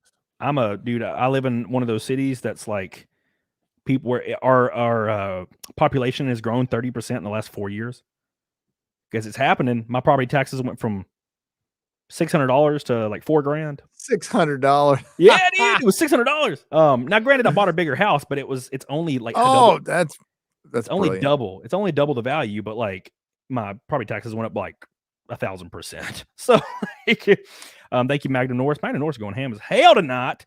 We should probably wind it down. I said 2 hours, and we should keep going. I'm just having such a good time. Everybody in the chat, I love you. I appreciate you. Thank you, guys. Chris Cola, we are. Where is it at? Let me read this. We are. Damn, I can't believe that shit. 220 from 2,000 likes, which is nearly double the record, almost double the record. And we are 300 from quad milk. No, triple milk. I always jump straight to quad. Triple milk, which I probably have enough for. I have a bunch of eggs. I don't know how much I have. And I got to give a real big shout out. I guess that everybody says that shit. It's so funny. Because it's not a lie at all. It's outrageous. But I got to give a big shout out to one person, and that person is Trent Westbrook. That dude dropped a $500 super Trent. 500. That is undamn believable. That is quite the birthday present. I don't deserve that shit. All I ask you is to at least like the stream. It's free. But dude, I appreciate the guys. And don't forget locals after this. I'll be going on there. So we're gonna do Fight Milk in, let's say, 5 to 10 minutes. And then we'll be done, Gary. All right. So what do I have to do? I'm so sorry. I kept you an hour longer than I said, but that's all right. I was having a good time. Dude, I like talking about shit. So do I have to like find some milk and put eggs in it or something? That's it. That's the whole thing. How many? If you want to do, let's say if you did double Fight Milk, it'd be 4 eggs. 4 eggs. Okay, 4 eggs. You just smash it, and that's it. I might have some like. You don't mix them though, because if you mix them, they just turn into liquid. They gotta be whole eggs, but not boiled, obviously. Obviously. So yeah, just you keep the yolks. Okay, got it. There you go. Yeah. And that's probably have some like almond milk. There you go. Yeah, you can do whatever. I mean, Melanie Mac did. What did she do? She did freaking that gamer fuel, which she did G Fuel and eggs, and I'm like, that must taste like ball sweat. Oh my gosh. Ugh. More of a man than I am. I ain't gonna do that. Oh god damn. All right. But yeah, we can do that, and you can. You said you were gonna text somebody, and then we'll just talk until it's time, man. Yeah. Okay. This is gonna be funny. Casey says, "Where are we going?" I don't know. Shit. She bodied it like a champ. Melanie did a great job. Congratulations to Melanie Mack. She's badass, dude. Melanie Mack's a good person. Good people. So I'm a very laid back man, and I was part of hookup culture for a long time, and I'm not against it. I understand that it can be damaging to people, but like, it's whatever. You live your life. And she's staunchly against it. She's a devout Christian. She's staunchly against a lot of things, and we had a very, very reasonable discussion where we shared both of our beliefs, and we came out of it being really close friends. So like, that's how the world should work. So I enjoy her, and I'm glad. Yes, I'm glad it happened. So I'm glad she broke away. For one, she was like GameSpot, right? So yeah. Well, she was working at GameStop TV. GameStop TV, which was practically coworkers, which was on the TV when I was working there, and I had no idea that she was on the TV. Pretty funny, actually. I had no idea. Yeah, I saw some of the old stuff of her. I was like, look at her.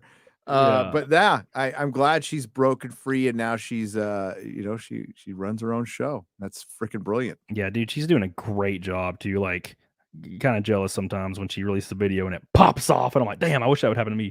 But it kind of did. I covered Actman, so I'm sure you heard about the Actman getting banned because he made a video about that quantum TV guy, and I just made a video defending him, being like, hey, this is wrong. He didn't break any TOS. That was it. And the video did really well for some reason. And I was like, well, I guess I'll make another one for the updates. And they all did really well. And then, of course, immediately after that, my videos went from 50 to 80,000 per. like view us to like 5K, like overnight, and it didn't come back for almost an entire quarter, which is weird. Fiscal quarter. January hit and my videos went right back up to where they used to be. It was weird, man. It was like, no, they put the stamp down. That's happened Yep. to Gundam. I think that's another guy who should be past 1 million subs. I think. oh And yeah, dude, definitely his happened content's to gold. Nick. It's happened to me. Like it happened to everybody during the election. During Yeah. the election in 2020, YouTube was fucking dead for Yep. like in November, in like its most profitable month. I've had my best months in November, and in November of 2020, I didn't gain a single sub. Dude, same. Never Dude, happened. There Never was happened. months. Yeah, there was months when the Ackman thing happened to me. There was a 2-month period, and it was my first month in history on YouTube of having a negative sub count, like growth, first ever. And I was like, well, I guess we're done. I guess it's over. Yeah, that's what I said. I said, well, it's been fun. Yeah, and then I think it was December and January hit, and then when January hit, I tripled my views the previous month and revenue and everything. And I was like, okay. It's almost like they lifted the boot off of my throat. It was the weirdest thing I've ever seen. And every video was 1 out of 10. You know how it is on the app. It's like 1 out of 10, 1 out of 10, every single video, 1 out of 10 by a mile. And I was like, this is wild. And now we're back to normal. So like, it was scary for a while there. You know, it's peaks and valleys. That's what this is, especially when you have a video like I had a video really take off beginning of December. And then another one at the end of December. But it really, like when you have a really good video and it's like 6 out of 10, you're like, motherfucker. Yeah, dude. Yeah. Like, man, I had one. When we say 6 out of 10, what they do is they rate based on your best video and like how this video is doing out of your most recent top 10. Yeah. And dude, it was wild. Like I would get like 40,000 views in the first day, which is wild for me, especially compared to the last couple months. And it would be like 7 out of 10. I'm like, what the fuck? Like, so like now, granted, during those months from Actman all the way to December, almost every video was 10 out of 10. It was crazy. I was like, well, this is crazy. And I got to thank one good thing YouTube did. It's the only positive thing I can think of that, like overtly think of anyway, is super chats. If it was not for the super chat system and these amazing people that choose to support me in that way, which I still can't believe they do. I love these people. Yeah. I don't deserve this shit, and I wouldn't ask for it, but I'm thankful. Same here. Memberships too. Like memberships are the best thing they've ever done. Memberships. If it wasn't for those, the man, son. Thanks, buddy. If that wouldn't have been a thing, I wouldn't be on YouTube anymore. No, and all it took was 3 months. Like I would have almost gone, and it's wild that it happened. Wolverine Snick says, happy birthday, Camo. I appreciate you. Soul Rebel says, going to Japan for vacay in a month. Hell yeah, dude. We'll be there 30 days. Damn, son. He said, what animes you like? I'll get you a statue, but you got to put it on your set. Oh, of course. What animes do I like? Let's see. It's going to be generic, but my favorite anime, I want to preface this with it being a troll because people in chat will freak out and unsub. Avatar: The Last Airbender. That's the troll. Now let's move on to the real one. I love Avatar: The Last Airbender. I would probably have to be lame and gay and say Trigun, because it's just so overplayed. I just love the shit. Trigun, Cowboy Bebop, all the classics, man. I'm all about it. All about it. I was noticing the chat heard my son's voice. Yeah, he's a full grown man. Yeah, he's 6'5". Yeah, could you imagine? Dude? I'm 5'11". I'm a baby. Yeah. I'm like a little bitty man. The king of the manlets is my title. All right, let me grab my milk. It's sitting right here. I keep it here for hours, so it's warm. Oh, dude, he's got the professional edition. Look at it. God, your son did a great job. Yeah. It's like separated and shit. Mine's always like kind of mixed. All right, here we go. Let me build mine real quick. Man, I don't have a. Hang on. I'll be right back. Get you a rag or something. I got to get me a rag because I got a beard and it's going to be nasty. Same. Yeah. Damn, son, Billy. Yeah, dude. So by the way, we'll be on locals after this. Make sure you follow my locals. Somebody post it. I'll post it actually. Because my mods are bitches. Thank you. By the way, here, let me read that. Locals. We'll be on locals directly after this. I'll do some Naked Snake a cappella because they don't have music on locals yet. It is coming very soon. Once they get that, I'll do that, of course. I poof when you strip and go to Fight Milk. I'm gonna tip and play the game for you, brother. Dude, I haven't love you. Had raw eggs since like I played football in like freshman year. Oh my god, dude. Yeah, Yeah, I do it a You lot. got a towel. Fuck it. Yeah, dude. It always gets all over me. I'm kind of used to it now, man. It's like being a woman in porn. You just get used to that shit hitting you in the face. But everybody, please thank my boy Gary, and thank him in the ways of subscribing to Nerdrotic. Subscribe to all his alt channels. I think you have a Nerdrotic live that I watch too. So subscribe to that one. Also, don't miss F&T Friday Night Tots, my favorite show. Who is it? I can't. Gavin McGinnis. Gavin McGinnis. I was thinking Gavin McGinnis. What's wrong with me? Gavin McGinnis is gonna be on there. I love that. Dude, that one.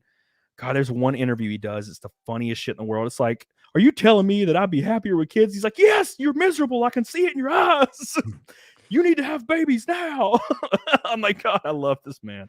Oh He my does God. a great video from 2016 where he breaks down how being a true punk rocker is based. Yeah. Watch the whole video because it starts out sounding like, oh, I'm a liberal, but then it goes right into nope.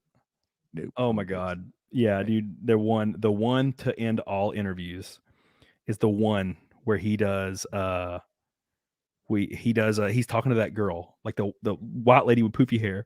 Yep. And he's like, centralized health care doesn't work. Something to that nature. I think it was healthcare.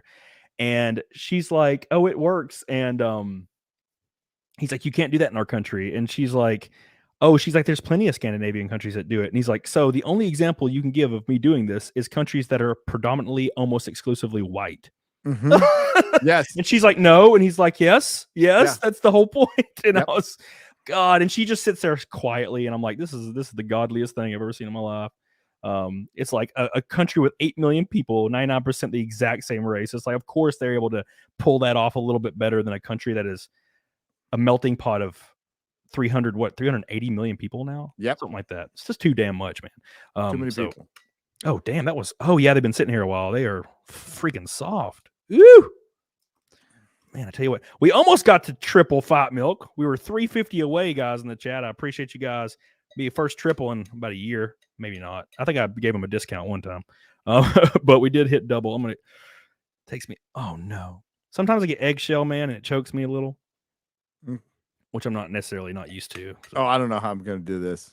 Hopefully I don't gag or something. Okay, so it's easier than so Nick Ricada said it was way easier than he thought it would be. Melanie Mack said the same thing. So it's just once it goes, it's kind of scary at first because it like all starts to hit you, but then once you get there, and you're like, oh, that's not that bad, shit. And then, but I've done it like 400 times now. Okay. So, and now I got to enter the Fairlife milk. That's a little bit warm, but that's fine. Flawed did do it. Flawed did a great job. Flawed's Flawed. Hey, dude, I love that man. Flawed. He's a great man. He's one of my favorite guys to talk about nothing with. He's a great man. And now for me, I top it off with a little bit of rum. Just to break sober. So just that's what Melanie did too. So I was real dumb. I was like, wait a second, how are people that don't drink going to do this? And I was like, wait a second, they could just they don't have to do put without alcohol. It worked out. Thank you, Helena. I appreciate you. Helena's a great person. Helena was the person in my chat during the COVID that would argue with me all day, but she never unsubbed. So That's the best people. Thank God, right? She's screamed to the ends of the earth, but she sticks by me, which is weird. Wife material probably is what that is. Probably. All right, so I'm gonna turn some music on.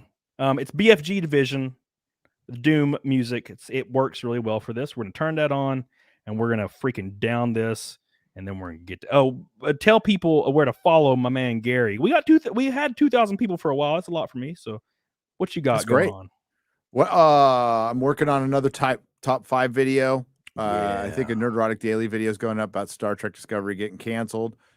That's pretty much my week. Got Real BBC coming up next Tuesday with Yellow Flash. Good friend Yellow Flash. Oh, I love Yellow Flash, man. Yeah. And I'm and Vegas, the meetups August. I'm gonna be there April 21st through the 28th. The meetups on the 26th. But we'll be knuckleheads in Vegas. You're welcome to come all week, and we're gonna do all kinds of crazy shit.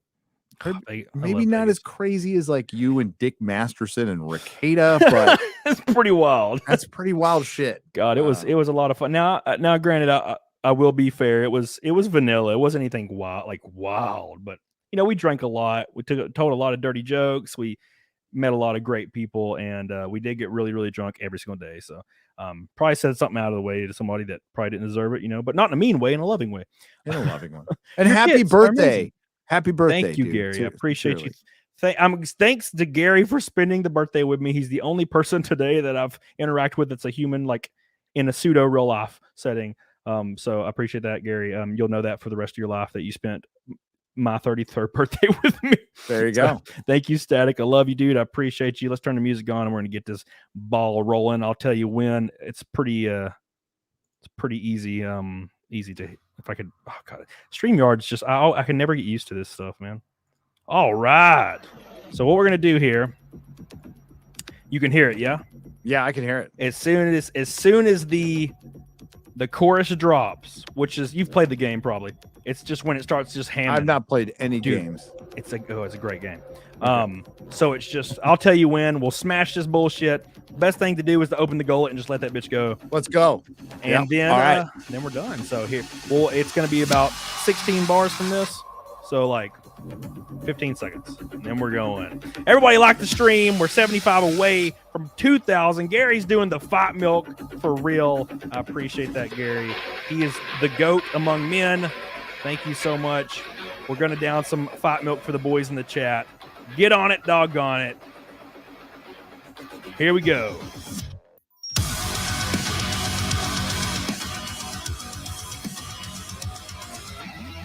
Oh. Ooh. Oh, I can never get used to it.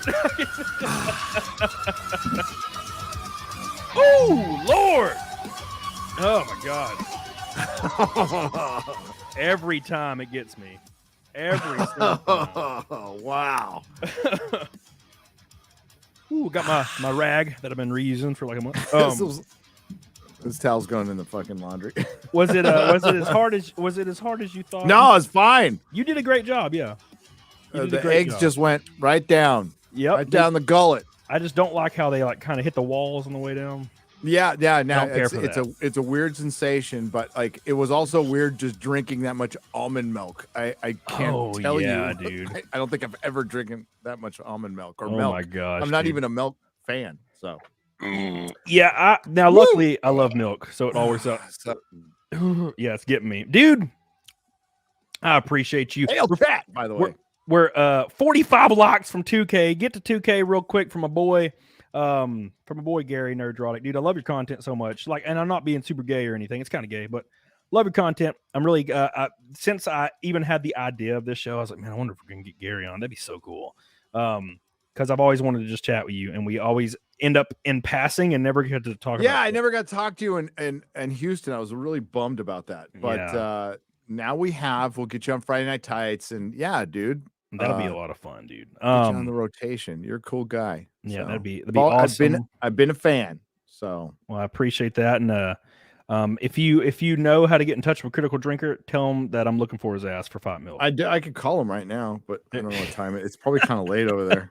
Well, you don't have to do that. I mean, but no, hey, Will, are you awake? Yeah, that'd be pretty cool because he drinks Jack Daniels, and it's a running joke that I drink Jack Daniels and it's trash, but I love it. I don't know. It's the trailer park in me, man. So I can't help it. I'm sure he'll talk. Like he is seriously one of the coolest people out there. That like proof that good things happen to good people. Yeah. Just a good man.